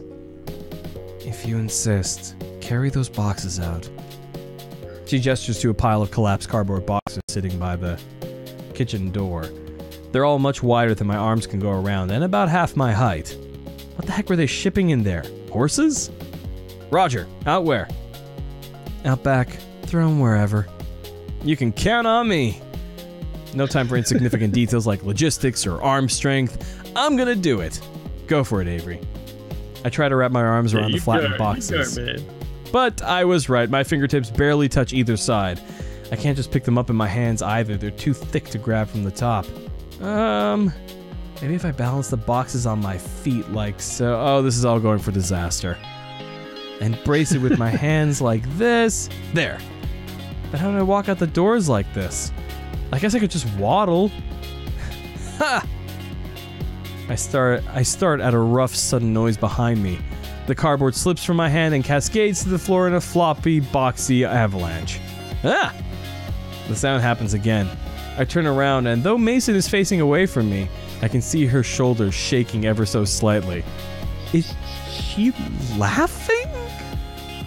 I mean, it probably does look pretty pathetic. I wish they made an art panel for this. This would have been funny. Let's see. But I didn't think she would be the type to even know how to laugh. She seems like she'd get mad at me for goofing up. Use twine. Eh? Right there on the counter. Wrap them. Oh. Yeah. Whoops. There's some twine right there. With some effort, I collect the boxes again, then loop twine around them a few times. She's totally right. Now I just have to grab the string and I can drag them out. You look like you're gonna hang glide on those. Well, maybe if the wind kicks up, I'll give it a shot. Ha. I look over and even Hayes is laughing a little. Though, when I shoot him a quick smile, he hurries back to the sink and resumes scrubbing with fervor. These two are tough customers, but I bet they're not so bad once you get to know them. And I'm gonna do just that. Hopefully. Anything else I can lend these muscles to today? Got plenty of muscles on my own. Yeah, girl. Ya do. There we go. Okay. Well, let me know if you need any help. Yeah. That was productive. Excellent. Yep. Capitalism ho. Capitalism ho. Where did Landry ran off to? Yeah, where did he run off to? I guess I should find out. He's training me today, after all. I think he went upstairs. I head over to the foot of the staircase, but a cat has taken station right in my path. It's sleeping belly up, stretched out to nearly the whole width of the step. Buddy, that's really cute, but that's a dangerous place to sleep. It doesn't dignify me with a response. Instead, the fat orange cat shimmies in place to settle itself even more. Gently, I nudge it to see if I can get the cat to move. Someone's gonna trip on you if you don't move. That's not gonna be fun for either of you. It opens one eye into a thin slit, then makes a murmuring noise and flicks its tail. This cat's gonna take you outside and kick your ass. Yeah, this little tiger ain't going anywhere, is it? Are all the cats here this spoiled? Guess I'll have to pick it up and move it myself. I lean over to scoop it up, but as I do, a tiny orange and white bobtail cat whizzes past my feet. It stops on the step below the sleeping cat, then raises... It stops on the step below the sleeping cat, then raises one paw and bats the other cat squarely on the forehead. The sleeping cat wakes up and hops to its feet. It looks angry. I'm betting this orange cat is Reese. That's what I'm betting here. It's cat duty. Oh, is that what you're betting now, is it? That's what I'm thinking. I don't know. It looks angry. Am I gonna have to break up a cat fight? Hey, you two. The bobtail flattens its ears and stares intently at the orange cat. They both perk up when they hear a voice from above. Is Hash Browns? Oh, it's Hash Browns? What the hell kind of name is Hash Browns? Why would you name a cat Hash Browns? You hungry? I guess, maybe, but that seems like a pretty impulsive decision. Is Hash Browns sleeping on the stairs again? The orange cat, Hash Browns, I guess, trots away.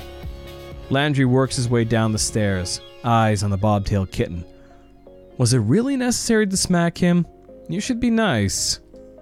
The bobtail turns its head in a wide arc, almost as if it's giving an okay, whatever response. Huh. That cat's name is Hash Browns? Yeah. Yeah. Graves names all the cats here. He comes up with some interesting ones. What are some of their names? Well, at the moment, there's Ramona, Shunsuke, Kotick, Owl, Bramblepelt, Now, Hisa, Valentine, Marina, Ein, Junta. Wait a minute.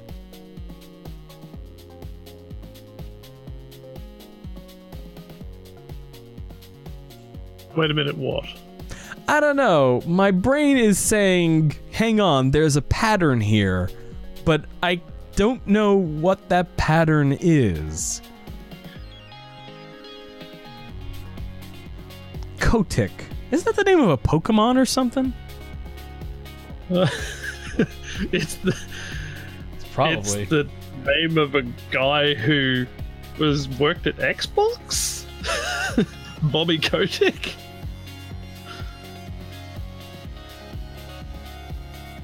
No, it's the name of a Alexander Rybak song. Oh. Weird. I feel like there's a pattern. I don't know what the pattern is. I know Ein would be like a Cowboy Bebop reference. Ramona might be a reference to Ramona Flowers. Valentine, maybe to May Valentine. I don't know. I was thinking Joltik. That's what I was thinking. Anyways, Jam Band and so on. Holy crap. Which one was that bobtail? Oh. His face falls. Why does he look so nervous? It's Reese. Why don't you ask Reese later? It's Reese. It's Reese. That's what Cat Duty is. Huh. Is that his cat? Did he name it or something? Is it a bad name? No, Graves should have told you about... Let's get to work. It's time to open. Landry isn't having any more of this. He walks past me to the front door without a glance. He unlocks it and flips the sign from closed to open. And ta-da! Your first day at Cat's Paw has begun! Yay! And nobody's here. This is a little anticlimactic. Yeah, the mornings are usually pretty slow. It might pick up later. It did not. Oh man, this is good. At all day. Sure, a few people came in and Landry had me wait their tables while he supervised. It went pretty well, and I made a couple bucks in tips, but that was it. Finley came down a couple of times to check in, and I saw Mason and Hayes every time I went into the kitchen, but I didn't see Reese at all. Reese's bobtail cat, on the other hand, was all over the place. I think I see why he'd take a shine to this one. They're both complete hams. Not that I minded it was slow, it just meant I got to play with the cats more. There are like 10 of them here, maybe? I can't get a solid count on them. They seem to vanish sometimes. Looks like there are a lot of areas around here for them to hide. Thank you for your help today, Avery. Landry, Finley, and I just finished wiping down the tables. Mason was gone before the cafe closed. I don't know where Hayes went. So, how'd you like it? Is it always this quiet? I mean, not that I'm complaining. Not always.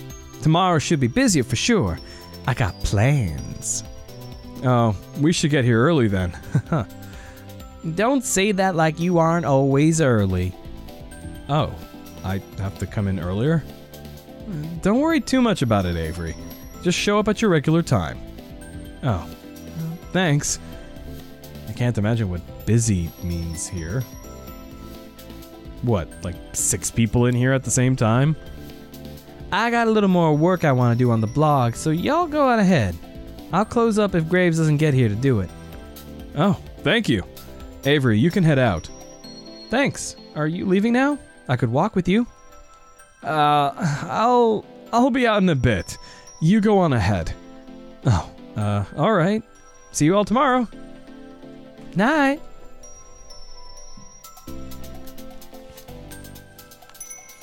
The door closes behind me with a jingle. I have a job. My coworkers are pretty cute. I get to play with cats. And if this works out, I should be able to afford a place of my own soon. Wait until my parents hear about this. I'm feeling pretty good right now. Can't help giving a little celebratory fist pump. Alright. I think I just heard someone snort a laugh behind me. I thought I said that pretty quietly. I turn around to see who it is, but there's nobody there but a cat. Of course it's a cat. Of course they're cats. They're two cats. Two cats. Cats from the cafe. Hey, it's Hayes and Reese. Bobtail, yeah, it's a Reese. Reese's cat and the Siamese cat, to be precise. Crap, how did they get outside? Did I let them out when I left? Terrified ass looking Siamese. Terrified little Siamese. This is real bad. I'm pretty sure one of the first rules of working at a cat cafe is do not lose the cats. They're not looking at me anymore. Now's my chance. I start creeping towards both cats. If I move too suddenly, I might spook them. I only make it a few steps before I see the bobtail's ears swivel back to face me. Without turning the rest of its head, he takes a springing leap and heads down one of the forks in the road. The Siamese cat continues down the same path, as casual as anything. I can't get them both, but I need to get at least one of them. I better decide who to go after. Better get that Siamese. He's you know... Yeah. Yeah. The bobtail's onto me, clearly, but the Siamese hasn't picked up on it yet. My best chance right now is probably following the Siamese. It's gotten kind of far down the path. I better pick up my pace to catch up. I try to mimic those long strides Landry always takes to cover more ground, but that doesn't work out so well. Jogging's gonna be easier. Or not. My feet are falling harder on the ground and the cat notices. It's going faster now, so I better pick up the pace. I break out in a full run to follow him. He definitely knows I'm there now, but it doesn't matter. I have bigger legs, so I'm gonna catch up sooner or later. I'm a pretty good runner. I finally close the gap between us. Suddenly, the cat screeches to a halt and jerks around to face me. Avery, stop it! Huh? Why are you chasing me?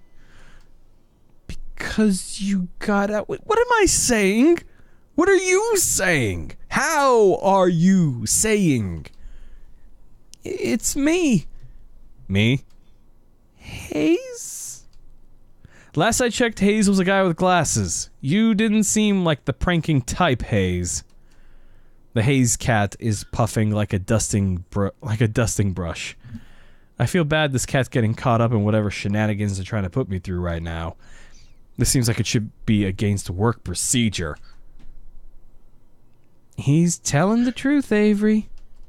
The voice comes from behind me. I whirl around to see Landry, but he's not there. Down here, now that I know whose voice it is. I readjust my gaze downward. Landry's a Maine Coon. That's great. That's great. Oh, come on. No, this isn't a joke, Avery. Landry cat makes a few steps past me and sits down in front of Hayes cat. Even as a Maine Coon, his gait is long. No. Come on. No. Graves didn't tell you? Tell me what? That you're all secret cats? This doesn't make any sense. This is the dumbest thing I've ever heard. Y'all should have read the contract, man. Like, read your paperwork before you sign it. Yeah. I'm sorry, Avery. I thought he told you. Is that why you were acting weird? You were keeping something this bonkers a secret? It's not easy to talk about. Whenever we leave the cafe grounds, we turn into cats. I'm surprised to hear Hayes pipe up, of all people. All cats. Cat people? It began around the time we started to work here. Graves calls it a curse. A curse. A curse. This is too much. Though, I don't know if everyone thinks of it that way. I don't know. Turning into a cat would be pretty baller. I mean, like, what do people expect of cats? I'm going to take a stab in the dark here and say that Finley thinks this is the greatest thing to ever happen because she can make a crap ton of social media videos and get famous on YouTube. I'm going to take a stab in the dark and say that is part of the not everyone. I think so, yeah. Yeah. But wait. Is everybody at the cafe a secret cat? Yes. Graves too? Nobody has seen him as a cat, but it seems safe to assume. Am I gonna turn into a cat too? Landry isn't even looking at me anymore. He's avoiding eye contact as hard as he can. Hayes does the same. Neither answers. I'm gonna turn into a cat? Oh, come on. Sorry, Avery. Maybe you can stop it. We don't know what causes the curse. Maybe if you talk to the others tomorrow. Yeah. Okay. Sure. Why not? Let's have a whole cat council. We can invite Hash Browns, too. Is he also a person? I can see the fur between Hayes' shoulders rising on end in a little ridge. Seeing that takes the wind out of my sails a little bit. Yeah, alright. I'm too tired for this. This better be a weird dream or something. A weird, work-induced hallucination. Sorry, Avery. Not listening to Talking Cats anymore. Bye! There's no need to be a dick about it. Well, you gotta admit, being told that for, reasons unknown, he may be turning into a cat when he leaves the work might be a bit of a justification, to be honest. Let's see. The sun's barely gone down, but I am capital letter done with today. This is too much. Don't forget the good food this time. The canned stuff. Did someone just say something? Oh, he can understand cats now. This is the beginning of it. There's nobody here but Mochi. Oh, for crap's sake. I find him standing next to the food bowl, looking up at me with those expectant eyes. So they were... Yeah, so WaterGod321 says, sorry, Victor, you were wrong. So they're not... The people aren't cats. The cats are people. So... there you go.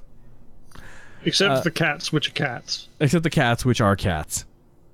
I gently nudge him with my foot. Did you just say that? No. Nope, I'm done. I dump the rest of the canned food into the bowl and scurry out of the kitchen. Then I dump myself in bed. I don't even want to think about it right now. I'm just gonna sleep in a real bed for once. Maybe sleeping on the couch is so much as just messing with my head. I usually close the door, but I think it's a good idea tonight. I don't want Mochi whispering to me in my sleep. Is he gonna wake up a cat? I wake up early enough to surprise myself. This is gross. Who does this? At least I slept fairly well, all considered. My cheek hurts. Kind of like I'm getting one of those really powerful zits. Just want to have a job where I see people all day. What perfect timing. I kick my legs free of the big blankets and roll off the side of the bed with my usual grace. God, this thing feels gross. I don't have any acne stuff with me here, but maybe Aunt Wendy has something I can put on it. I trundle over to the vanity to assess the damage. Oh, no. That is not a zit. That is a whisker. There is a whisker growing out of my face.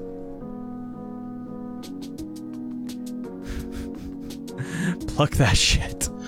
Yank that shit right out, man. Oh no. It won't come out. I thought at first maybe it was Mochi's and it got stuck there, but nope, growing out of my face. Tried to pluck it. That was probably one of the worst ideas I ever had. Now I know just how sensitive cat whiskers are. Is this really how the curse starts? I've been pacing around too long. I gotta get to work, but how am I supposed to leave the house like this? What if someone sees me? I guess I could try to cover it with something. Dig around a bit and find some dust masks under the sink. Maybe that'll do the trick? I can pretend I have a cold or something. Or not. because trying to put it on feels really awkward against my face. I'm at a loss here. I'd call one of the staffers, but I didn't get their numbers yesterday. I guess it'd be hard to use a cell phone as a cat anyways. I'll just have to go to the cafe and hope someone's there to ask. Yeah, you can't really do it. They just kind of sit there. Doesn't matter how much you pat them. Very unfulfilling experience using a cell phone as a cat. I didn't run into anybody on my way to the cafe yesterday, but knowing my luck, there'll be a whole crowd or something. I keep my head down and walk quickly. Jeez, my face itches. Hope another one isn't coming in. The thought is enough to make me pick up my pace. Running to work is going to be a theme for me. Maybe it'll help me. Maybe it'll keep me in shape. I just hope I can keep my human shape too. Hello and goodbye, 'twas a Zerg. Why are there so many people milling around the front of the cafe today? This is exactly what I was dreading. It's like they showed up specifically to look at the magical mutating cat person. I approach the cafe. As I approach the cafe, the whisker falls off like a dead leaf or something. I look at it just flutter to the floor. I lean down to pick it up. If I hadn't seen it happen, I would have thought it fell off of one of the cats. This is stupid. This is so stupid. My eyes start to sting. I can't tell if I should be mad or crying or both. This is just really, really stupid, and I don't want to deal with it.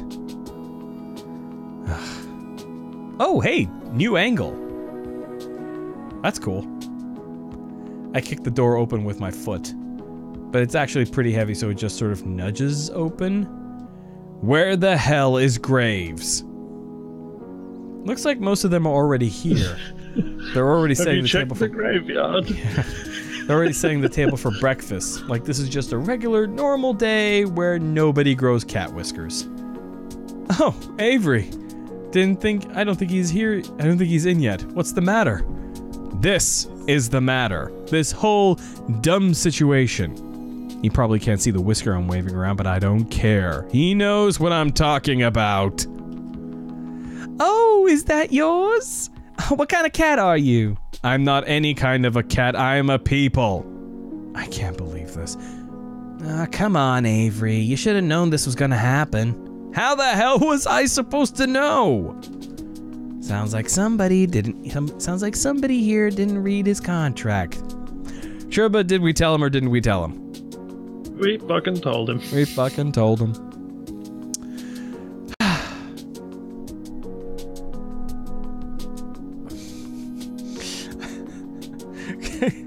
Gray, you're going to have to accept that I'm going to say Graves.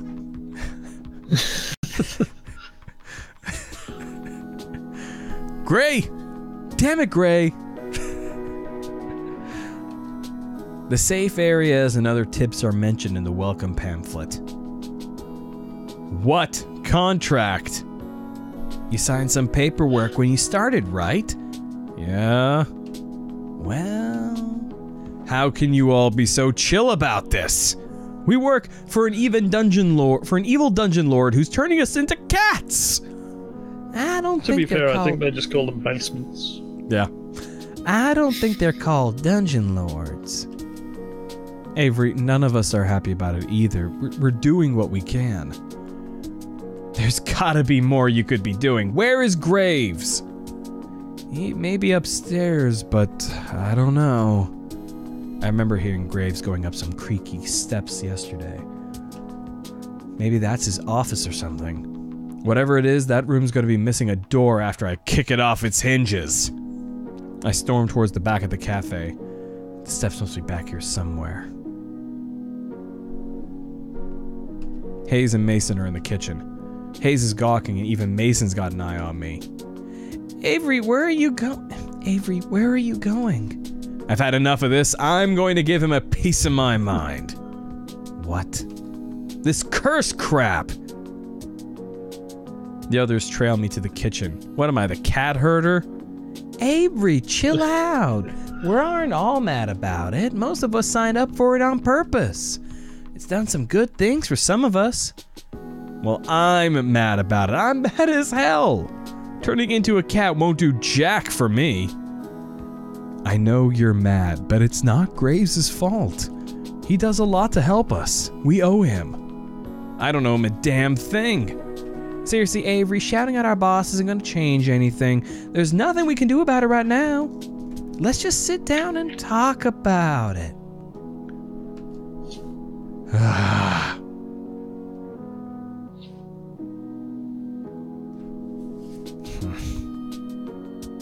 Save before this choice, I'd think. Yeah, perhaps. Yeah, save and quit. Save and quit. Yeah, save and quit. That's. See, only one thing I can do about it. I'm gonna quit. Yeah, well, there's one thing I can do. I can walk out of here right now. Yeah, what good's that gonna do? You gonna fix this all by yourself? Where are you even gonna go? Reese, don't antagonize him. You're just gonna make this worse. I'm not putting up with this anymore. I'm out of here. Turn on my heels, storm towards the exit, pushing past everybody bottlenecked in the hallway behind me. I make it back to the cafe and almost back out the front door. Landry and Finley both move quickly, though, and before I know it, they're standing ahead of me. Please, Avery, calm down. Don't get ahead of yourself. Listen to us.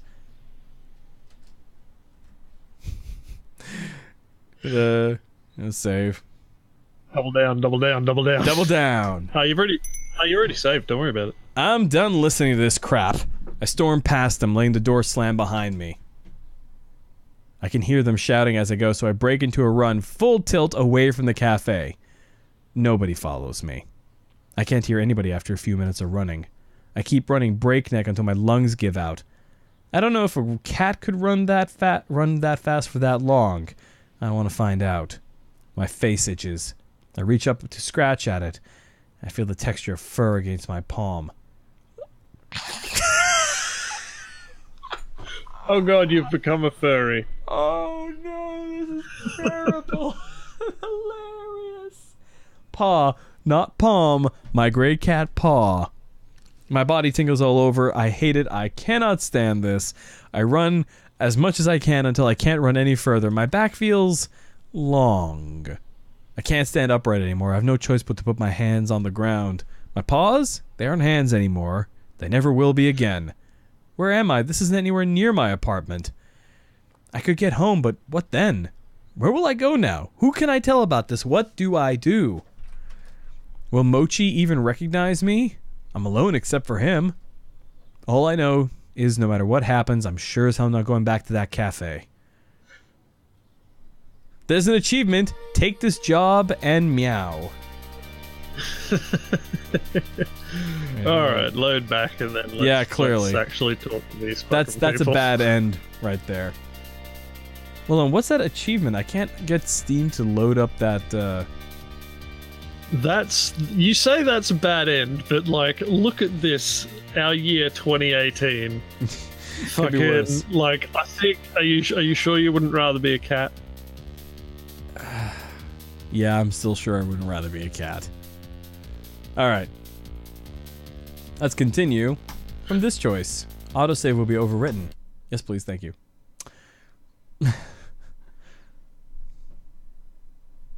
Oh my god, the names of these achievements are great. Complete Mason route. Sweet treats are made of these. Who am I to disagree?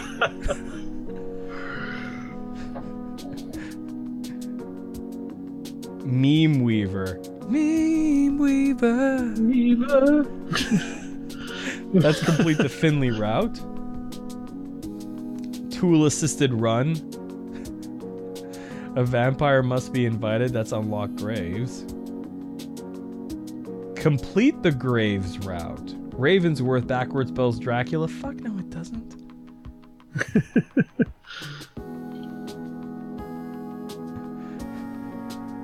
There's an achievement called I mustn't run away, I mustn't run away, I mustn't run away. Huh. Oh god. Look at the one for the Haze route. Yeah. Poetry in motion. No? Yeah. That's not how the song goes. What is wrong with you? This poetry in motion. That's a She different blinded me one. with science, man. No, not that one.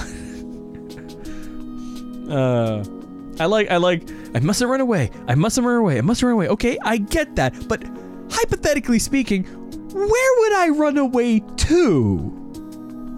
Is there a bus that comes through here, or? All right, anyways, let's do this. Let's see. Yeah, you're right. I got the Meme Weaver achievement. I was like, Meme Weaver. I guess I see what you mean. Now come on, don't be such a salty caramel latte. What? You can just say dickhead. Yeah. Finley puts her arm around my shoulder. I try shrinking away, but she just redoubles her efforts. I've never had someone be so forceful about comforting me. Yeah, that's Southern hospitality for you. You like donuts, right? How about... You like donuts, right? How about jelly donuts? What does that have to do with anything? I think it's time to show you that this cat curse isn't all bad. She gives me a quick wink and a punch on the shoulder. Go sit down at the table. Turns out both of these routes we're turning into a furry. Yeah. Go sit down at the table. I'll be out to show you in just a sec. This is still so stupid. The frustration festers in the pit of my stomach, and now I don't even have anywhere to put it. I feel another hand slap me gently between the shoulder blades. What is it with these people? This time it's Mason. Didn't eat yet, right? No, I've been freaking out about this all morning. How am I supposed to eat? She doesn't lift her hand. I can feel it like a weight on my back. Stop sulking and sit down. Eat. Is that comfort or a threat? Good food calms you down. She gives me a firm but gentle push towards the dining area. It's like being scooted forward by a steel pillar. I might as well just go sit down, I guess. I return to the front of the cafe and plop down in the chair at the head of the tables.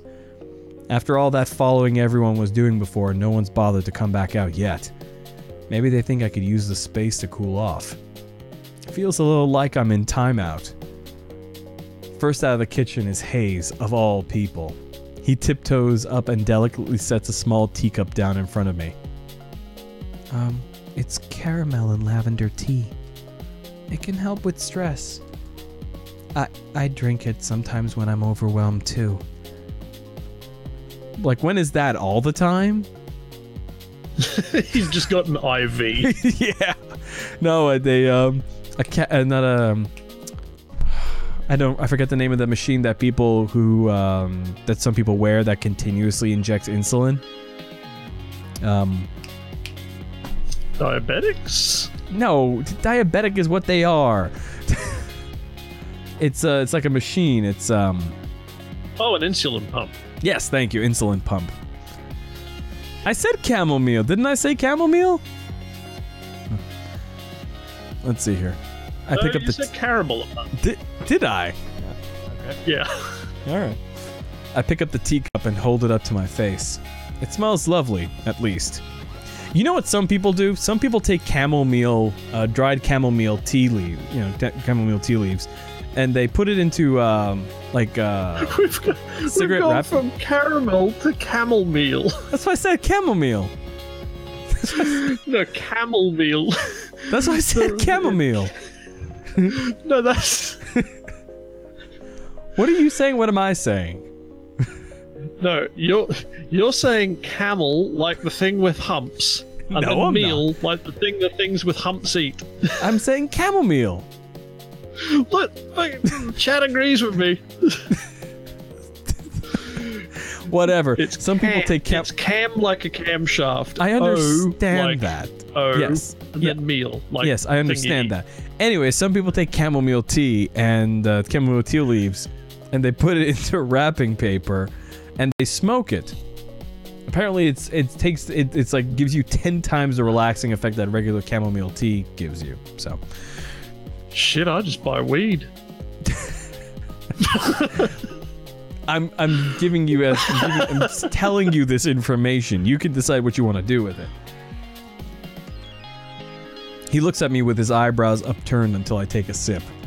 When I oblige, I see what he means. This is pretty calming. I let out a deep sigh. I can feel my shoulders slump a bit. Hayes seems relieved that I've approved. He takes it as permission to sit and takes the seat next to me. Is there an option to ask Hayes if he smokes dodgy chamomile fucking spliffs? You know, I get anxious a lot. You probably guessed that though, huh? Some things help me out like the tea, but I think the thing that helps me the most is being a cat. I know that must sound pretty stupid, but it's nice to have somewhere to go. I like that I can curl up in a tiny corner and nothing is expected of me. It helps me a lot. So that really does sound stupid, but that's what we mean when we aren't mad about it. No, I think I get what you're saying. I don't agree, but I get it. Thanks. He doesn't seem to know what to say. He's just sort of staring down at the table and picking pieces off the paper napkin in front of him. Do you... Leave him alone. Do you hate people? No, he doesn't hate people. Most people don't hate people. What? Leave him alone. He's just a shy fucking dude. Yeah, man. exactly. He's just a shy dude with anxieties. Just leave him be. He doesn't hate people. Come on. He's just a nervous little cucumber. Exactly. Okay, I get it for someone like him. Does that mean I should give him his space? He's definitely right about the tea, that's for sure. He should probably have poured some for himself. Heck, he should probably have an IV of it. He seems so on edge all the time. Shut up, good. This writes itself. But what about the others? Do they get something out of this too? Esteemed patrons, may I have your attention, please? Especially you, Avery. Where's her voice even coming from? Down here, kiddo. I look down and... Your Jelly Donut. It's me, a real-life internet sensation. You surprised? You should see the look on your face right now. Wow, so you've really capitalized on this curse, huh? I just started making videos as a way to have fun with the situation. Who knew it would make me a celebrity? I'll give you my autograph later if you like. No, I'm fine. She gives my leg a playful pat and then gives me a wink.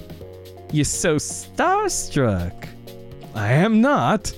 You so are. I bet you spend a lot of time on the internet. I bet you know all about me. No, you're blushing. Why would I be blushing about a cat? Oh, cut the shtick, both of you.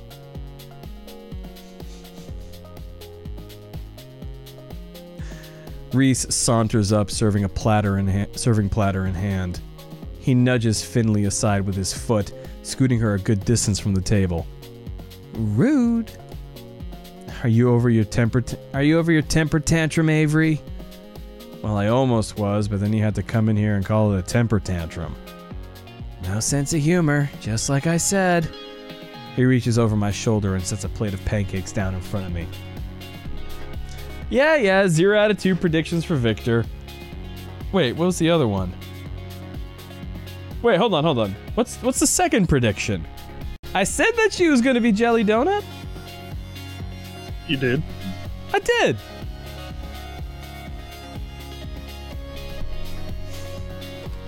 Water God needs to get his count back fixed, you know? Finley, go change back. I don't want your dirty feet on the table. God, I'm gonna sneak nip into your clothes next time you're on cat detail. Despite her threat, Finley saunters off, tail flicking into the break room. No, I didn't say she got hired to make the videos on purpose. I'm saying she's the one making the videos. Oof. She returns a moment later and flops down in the seat across from me, but not before grabbing another stack of pancakes from Reese. She's already digging into her food when Mason comes from the kitchen and takes her usual seat. Landry follows close behind with another tray of pancakes, and the rest of the table pounces on their breakfast prey. How are you feeling, Avery? Better, I guess? I'm glad to hear it. We didn't mean to spring this on you, but I think we all forgot how confusing it was at the start. I know I assumed you already knew what was happening. So am I the only one who didn't read the contract? Did it say, hey, I'm gonna turn you into cat or something? Not in so many words, at least. But of course we all read it, right? Wow, the varying degrees of sheepishly going around this table right now. Nope. I didn't really understand the safe zones talk and things. I thought it was about safety protocol, but I didn't ask. Hayes shrugs and looks intently at the maple syrup pooled on his plate, which I'm choosing to interpret as no. I skimmed it? I got the potential for great power but at a price part, but the specifics? Oh my god, all of you. No wonder I'm the one in charge here. Oh my god, he's legitimately in charge? No, that can't be right. The point is, Avery, we didn't want you to feel like you're alone. We've tried finding out more about it, but we all hit dead ends. Yeah, you can't exactly wiki how to cure cat curse. Well, I mean, you can, but the results are, well, they're from the internet. Why didn't you just ask him? Oh yeah, I did, but he said something like, ahem. We are all but actors on the stage of life, and we've been cast in the drama of this cafe. That sounds like something he would say. And you bought that. But everyone just sort of nods and agrees with Reese. Wow. But we're all in this together. We're like teammates now. We can figure it out with or without Graves. Yeah. I don't know. I think I might be live for another half hour or so. Yeah. You're right. We can do this. I raise my fork, pancake piece still attached, like a musketeer giving a salute. I get varying nods and murmurs of agreement, but nobody follows my example. I thought we could have made this a thing. What we need to figure out first is crowd management. Jelly Donut days are rough and we need to be ready. I think I should spend time with Mason. To help her in the kitchen, of course. Hayes, too. I'm okay with that. We might need you both to come out to help us from time to time, too. We can't spare anyone besides Finley for cat detail today. You know how these days go. No cat breaks. Sorry, Hayes. I know. Avery, we'll be the main two covering the floor. Hayes and Reese will be out from time to time if we really get swamped, and Graves should be by later to help us out. It might get a bit hectic, so I hope you're ready. Mission accepted. This sounds exciting. I bet this place is fun when it's busy. Yeah, some of the people who come by are so cute. Just wait till you see the kids. This little girl had a Jelly Donut shirt she made herself. Oh, that's so cute. I think you'd look cute in a Jelly Donut shirt, too. You trying to get me to join your fan club or something? Well, I don't have one, but if you want to manage it. No, thanks. Your loss. Mason, are you ready? Oh, wrong one. Wrong voice.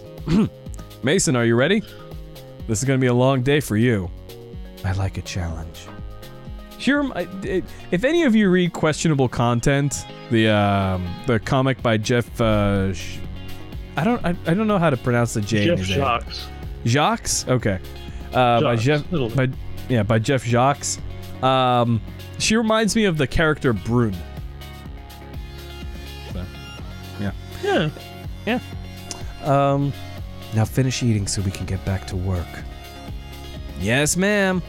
Reese shovels one last pancake in his mouth, and without even finishing chewing, grabs his plates and hurries after Mason. Hayes at least manages some grace in his exit. I better go get ready too. My public awaits. See, now the voice that I hear in my head that I'm using to kind of channel her voice, especially with this very public, anticipatory kind of aspect of her, I'm really thinking Blanche Devereaux.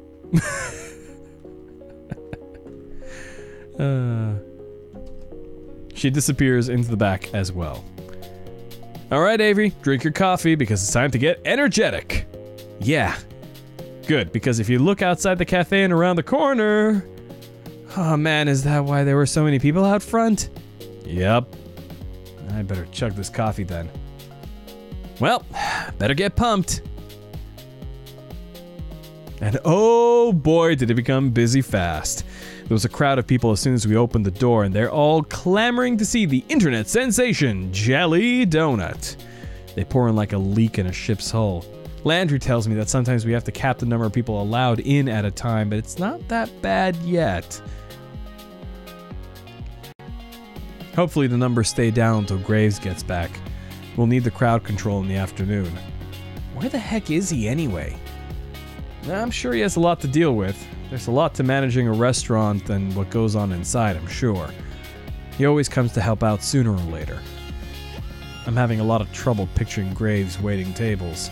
Maybe he wears that uniform Reese is so obsessed with. Okay, I don't have time to sit here daydreaming about that. There are tables to wait. Boy, are there a lot of orders for donuts and coffee today. I didn't even know that was on the menu. I guess it's pretty on point to offer donuts on a day when Jelly Donut is in the cafe, but somehow I hadn't expected it. I don't see them in the pastry case. Maybe they're still in the back? I better go check. Well, the aardvark makes a great observation. All the customers outside, face pressed against the glass, watching the employees eat. Hey, Mason, are the donuts back here? Oh yeah, they are. A whole stack of them, and they are still warm. Oh, they're those cakey donuts that are so good too. Alright, I'm starting to agree with Avery here. I shouldn't be hungry after such a big breakfast, but they look amazing. The coast is clear. No, it's not. I don't see Mason. She's still there. Hayes and Reese aren't even in the room. I could just... spoon thwap to hand? Fuck it, I'll sneak a donut. Just one donut, oh, no, like, my hospitality brain is like, nah. Oh, we could go back, right? No, I don't want to go back to main menu. Go back one. Can we go back? No, you cannot. You have chosen. I've chosen. Hey, look, one donut, right? It's a donut, and oh my god, they look so good. And they're the cakey kind, too. Just one donut won't hurt, right? I reach out my hand and feel another hand on my shoulder. It's Mason. I freeze. I can feel her lean in real close. So close, I feel her hair brush the side of my face. Gonna pay for that? Oh, sorry, I... Don't steal from my kitchen. She says it in such a low, calm voice, but I will never, ever again think about it. Sorry, I won't do it again. I told you. Yeah. I fucking told you. Yeah. But oh, look at those donuts. They're so adorable. You're right. I won't. She ruffles my hair and is gone as quickly as she appeared. I like her already. I pity anyone that ends up on her bad side. Hopefully I'm not one of them. Now, stop wasting time. It's busy out there. Right. Mason dumps the tray of plates in my hands, then shoos me out of the kitchen.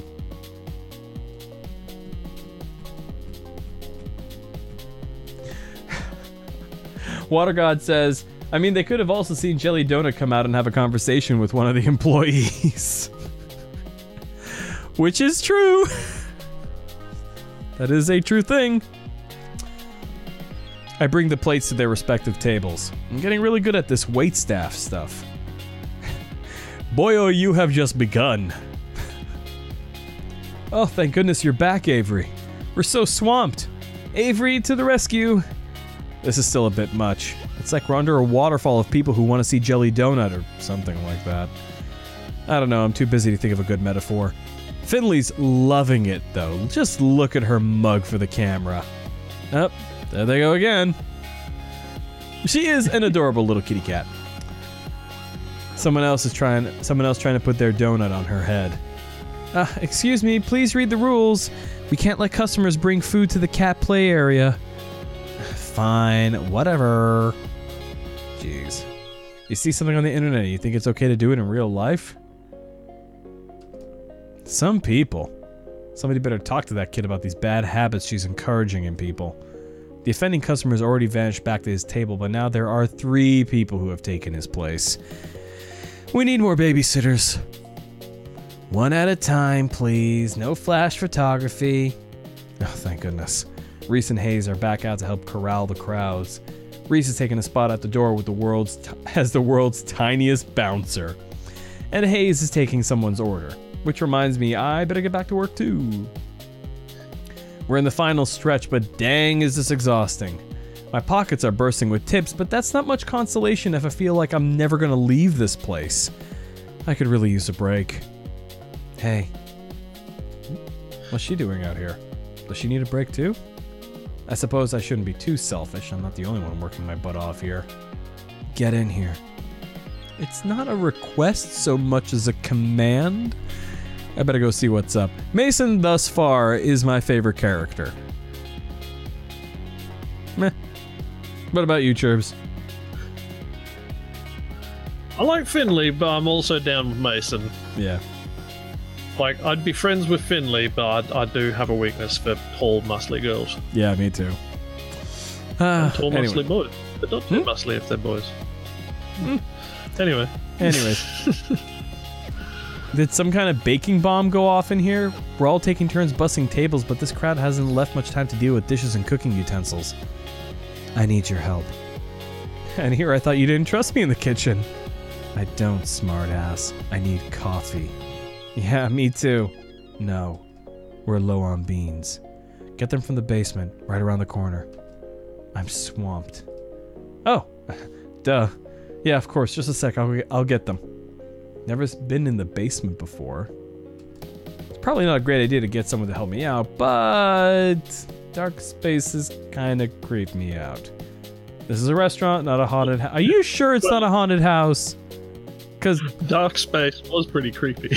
Yeah, because fucker, you're cursed. Literally cursed. Literally cursed. And you said next line, I'm not some scaredy cat. I think you literally might be. Should be fine. Here goes nothing. Oh my god, it's like some creepy apothecary type workshop down here. Good Christ.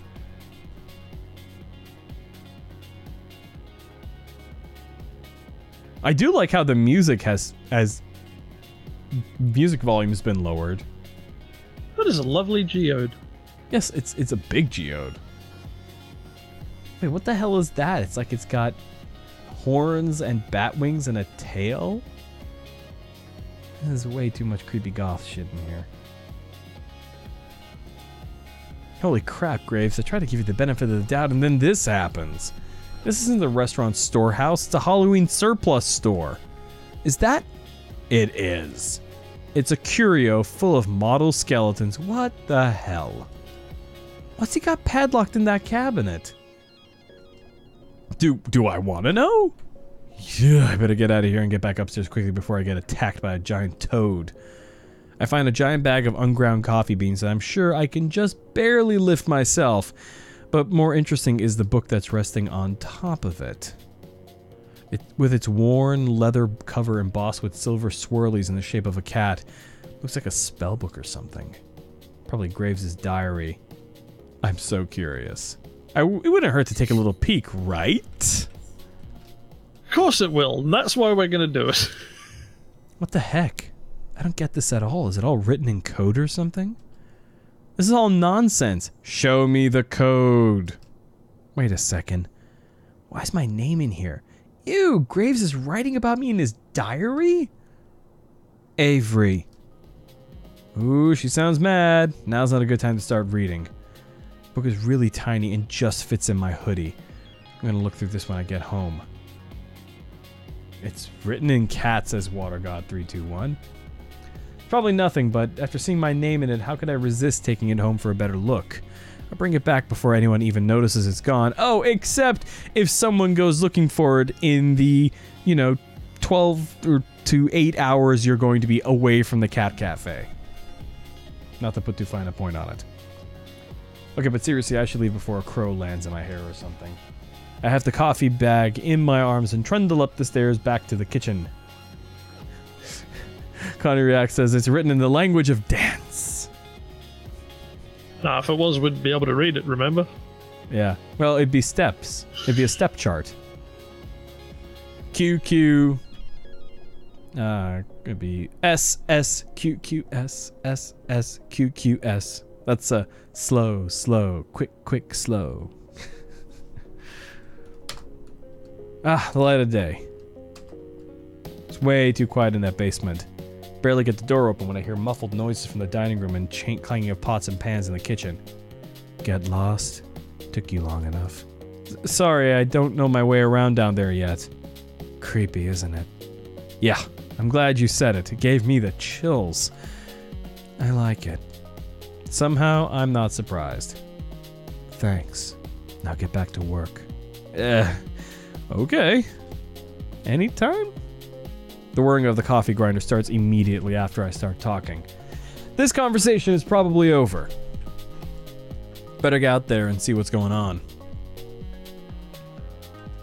Looks like the crowd has dissipated. I also don't see Finley or Jelly Donut anywhere. I guess even her energy has its limits, huh? Hey, cutie. How about some coffee? Had a real busy day at work. Oh my god, she's melting. Wow, she looks worn out. I bet that does take a lot out of you. Wait, cutie? Dang, is she just being friendly or is she making a move? Just being friendly, I suspect. Yeah. I don't know. Flirt back? One coffee coming right up. I mean, in that situation, I know that coffee would be like my priority over flirting. Yeah. One coffee coming right up. You want me to put anything in it? Oh, you sweetheart. Skim milk and 2 sugars, please. You got it. I fetch her a cup of coffee, just the way she likes it. Once I make it back, I catch her looking at her phone. The cafe got some real good comments today. We should see a nice boost in traffic from this. So is this what you mean by social media expert or whatever? Yep. I run the company message board and all those other accounts. Jelly Donut was something I started doing to get more cafe traffic. I didn't expect it to get so big. It's actually a lot of fun. You should join me when you start transforming too. I could use a sidekick. Oh, yeah. I had forgotten about that until just now. Oh, sorry. I'm just trying to help. Here, come sit with me a sec. It's quiet enough that Landry can take care of the remaining stragglers, so it should be fine if we just sit for a minute or two. Really though, it's gonna be fine. We all stick together here and you're part of the family now. Got it? You have sprinkles in your hair. She reaches up and finds a treasure trove of sugar stuck in her bangs. So I do. I mean it though. Got it? Yeah, thanks. Got any room for another at this table? I guess there weren't too many left after all. I glance downstairs and it looks like he's already locked the door. Always. Landry scoots a chair next to Finley. I guess the cafe's closed now. I expect you all won't spend too much time lollygagging. We have cleanup to do. Jeez, Dad. Lollygagging? Really? I don't know. It was the first word that came... Wrong voice. I don't know. It was the first word that came to mind. Reese, why don't you sit with us too? We could all use a break. I suppose so. Where are Hayes and Mason? Oh, you know Mason. She's probably already gone. She doesn't stick around after shifts to help with cleanup? She gets here earlier than any of us do for prep, so it's only fair that she also leaves early. Besides, I think she has something that she does after work. What? As a cat? Hey, don't judge. I wonder what kind of cat she is anyway. It feels kind of rude to think that, but you know what they say about curiosity and cats.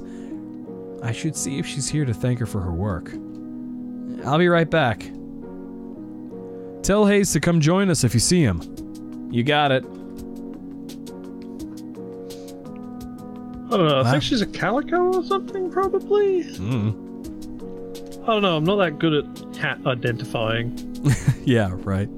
Like, I let my subscription to Cat Fancy magazine lapse. You know, I thought I had kept my subscription going, but it turned out to be National Geographic, and I got like a whole different kind of cat. Too big. Wow, the kitchen is pretty clean already. Was Mason that quick? Oh, yeah, Mason's a baller. Mason's awesome. I mean, look at that shortcut jacket she's got going on. That's great. Oh, that's sick. Yeah. I can't wear shortcut jackets myself. It makes my torso look fucking weird. But I like them. Yeah. Oh, there she is. Caught her before she could go. Mason! What? Oh. You really busted your butt today. Thank you. It's my job. She's already got one foot out the door. She seems irritated that I interrupted her. Do you want me to walk you home? I mean, that is legitimately something that I would say. You should at least offer. Yeah. Do you want me to walk you home? Mason gives a sharp snort of a laugh. You think I'm gonna get chased or something? Stray dog's gonna come eat me? Come get me? No, I thought it'd be nice. We could talk and stuff. We're talking now. I guess so. Huh? Well, where are you going? Do you live near here?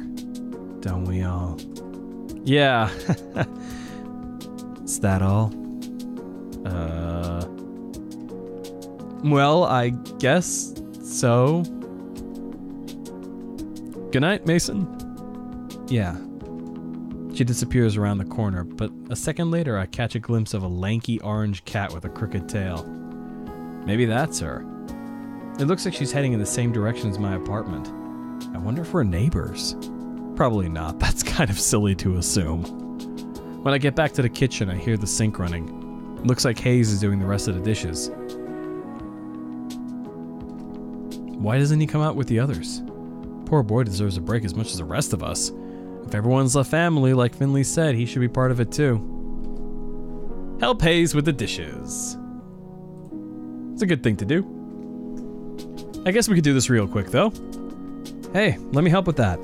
You can't do those all yourself. You don't have to.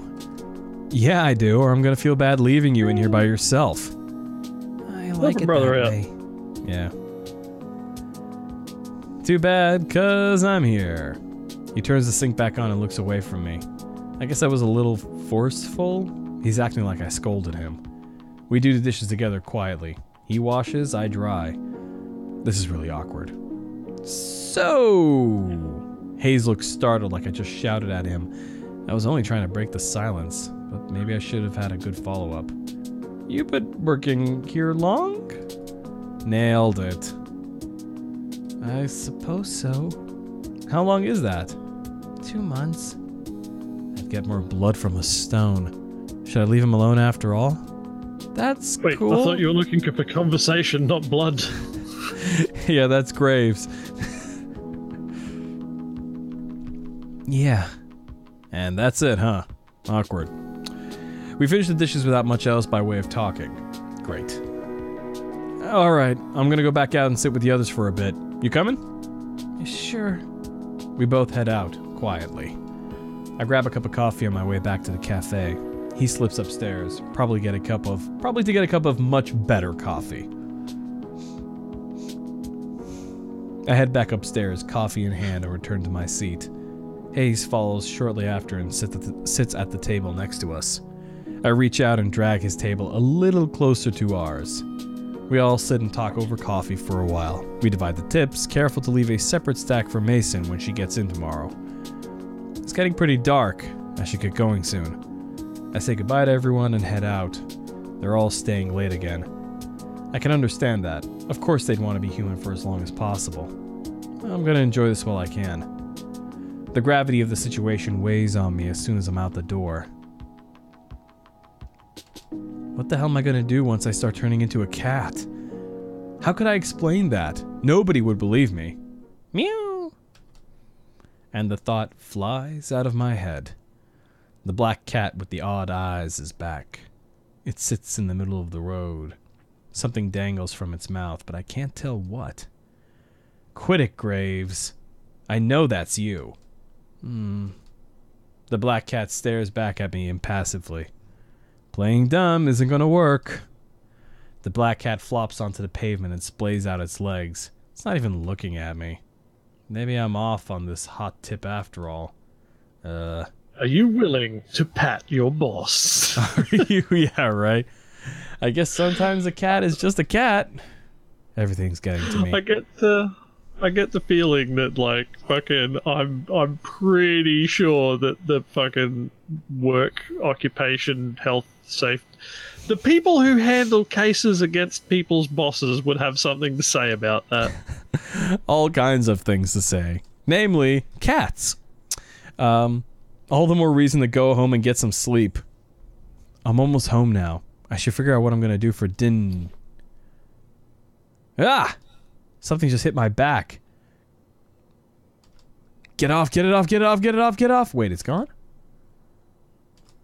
See the black cat at my feet. What the hell? Damn it, Graves! I don't care if this cat is Graves or not. I'm calling it that until I'm proven wrong. Meow. The black cat trots off somewhere. Is it just me or did that thing sound like someone saying the word meow? Worse than that, it sounded kind of smug? Graves. Maybe it's not him. Maybe I just smell like cat and attract other cats now. I better get home before I'm jumped by more strays. I run the rest of the way home and slam the door behind me. I can't take this. If my hair wasn't already white, it'd be turning that way. You're late. Huh? Who said that? I look down. Mochi's fat face is looking up at me. Oh, no, I'm not doing this. I dump some kibble into Mochi's bowl, then go to my room and close the door behind me. Talk to the fucking cat. You're late feeding it, after all.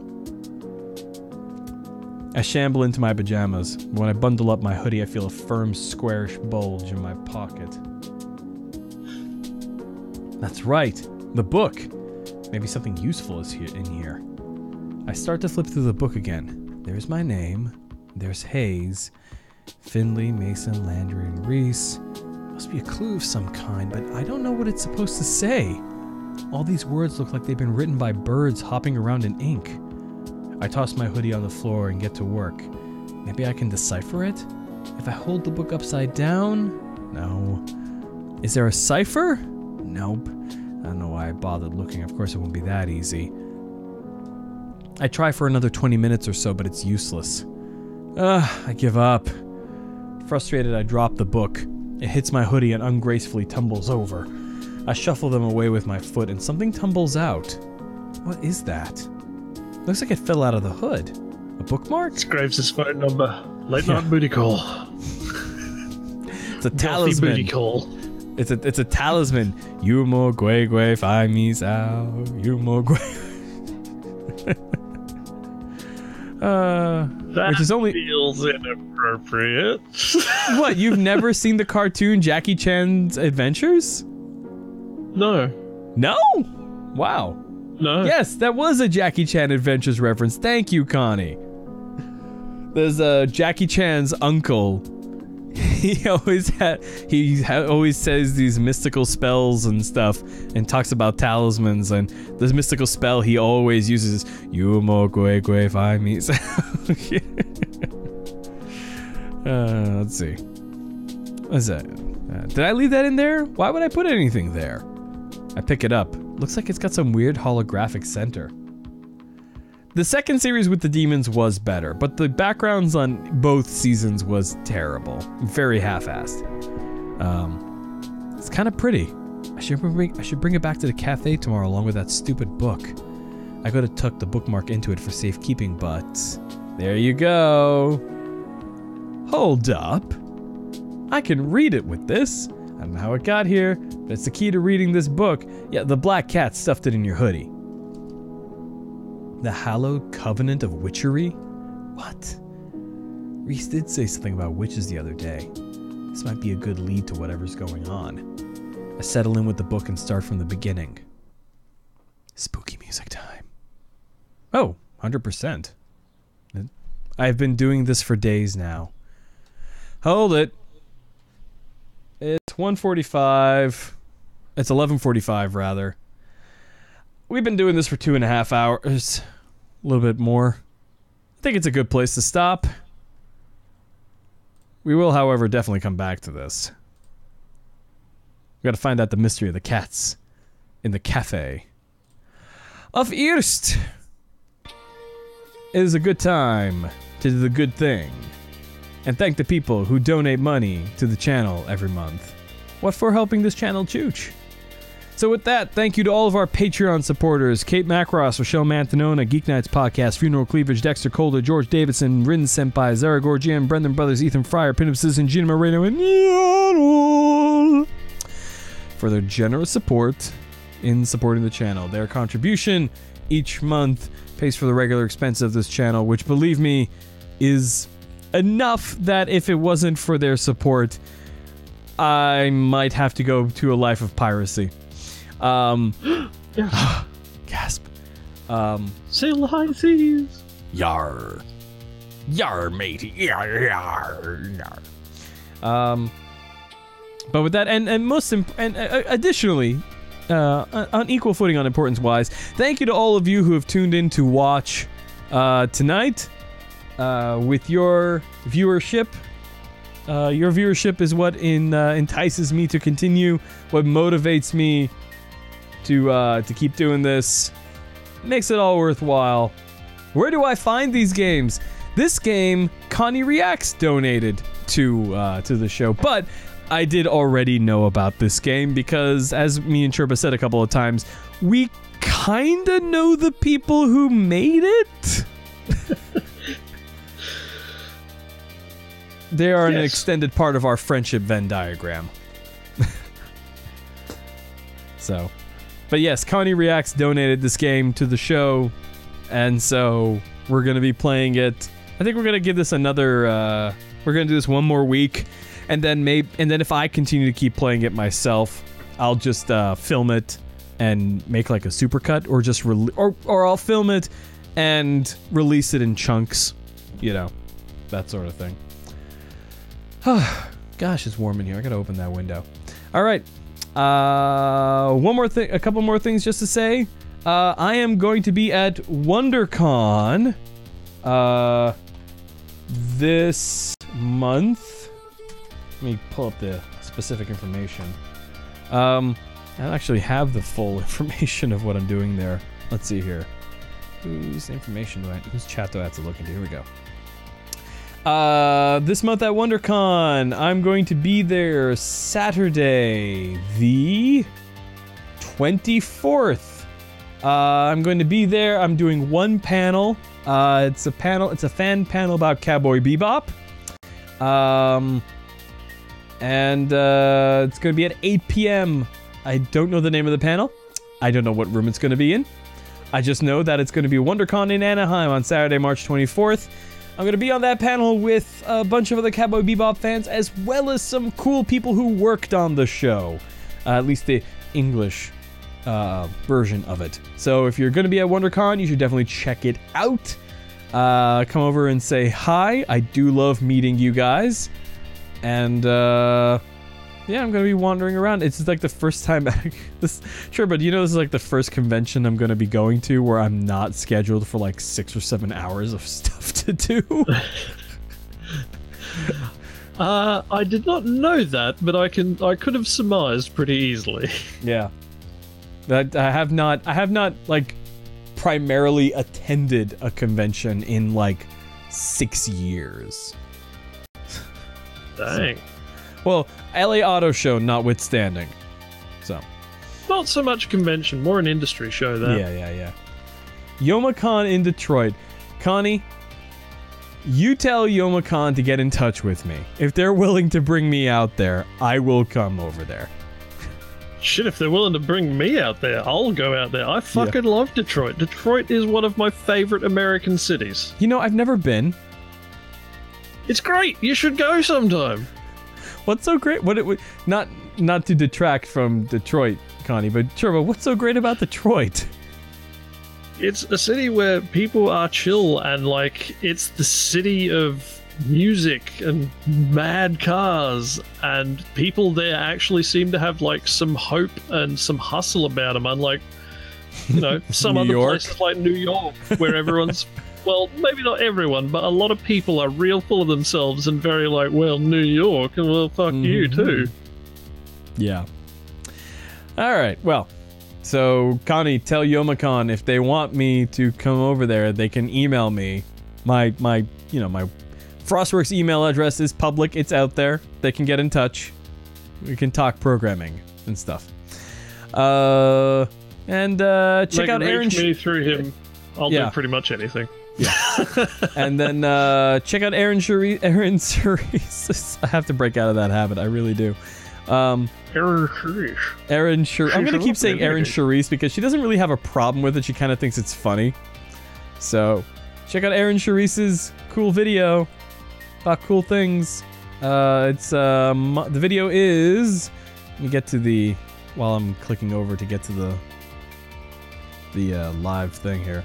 It's part of her series, the second episode in her Maho Profile, A History of Magical Girls series. This episode is going to be about Sally the Witch, I did the editing. She sent me an audio file with a bunch of with her voiceover, and I went through and did the post-production, mastering, and editing. I picked out all the takes that were used and stuff. So you should definitely check it out. She's super great, and it's super cool, super smart as well. Let's see, muscle. Here we go. Hustle. I was about to say Muscle Cat. although I guess that pretty well describes cat. Mason. It's a Muscle Cat. You check that out. Dang. Muscle Cat. But it's like muscle bush tits. You know, those little birds. Oh yes, I remember that as well. The muscle bush tits. Don't just search. Don't do what I did, and try to find it by searching for muscle tits. It's not. You're not gonna find it. Not gonna find it. And of course, visit our Patreon if you'd like to be a supporter as well. You get your name in the credits and behind the scenes stuff. All that kind of good stuff. And if you donate at the $10 level, like Dexter does, bless his heart, you get stickers. I will literally mail you a personalized letter. Like, I don't mean personalized like, hello, insert name here. Thank you so much. I mean like for Dexter, for example, I typed up the letter on my typewriter, like start to finish, personalized, and sent along some stickers. So if you want stickers, you can do this crazy thing and donate at the $10 level. There's really no other reason. I highly discourage it. And with that, it's time for us to say goodnight. So say goodnight, Chirba. Good night. Supposed to say goodnight, Chirba. No. That joke's shit and I refuse to do it. You can tell that convention it's the one thing I won't do is make that fucking joke.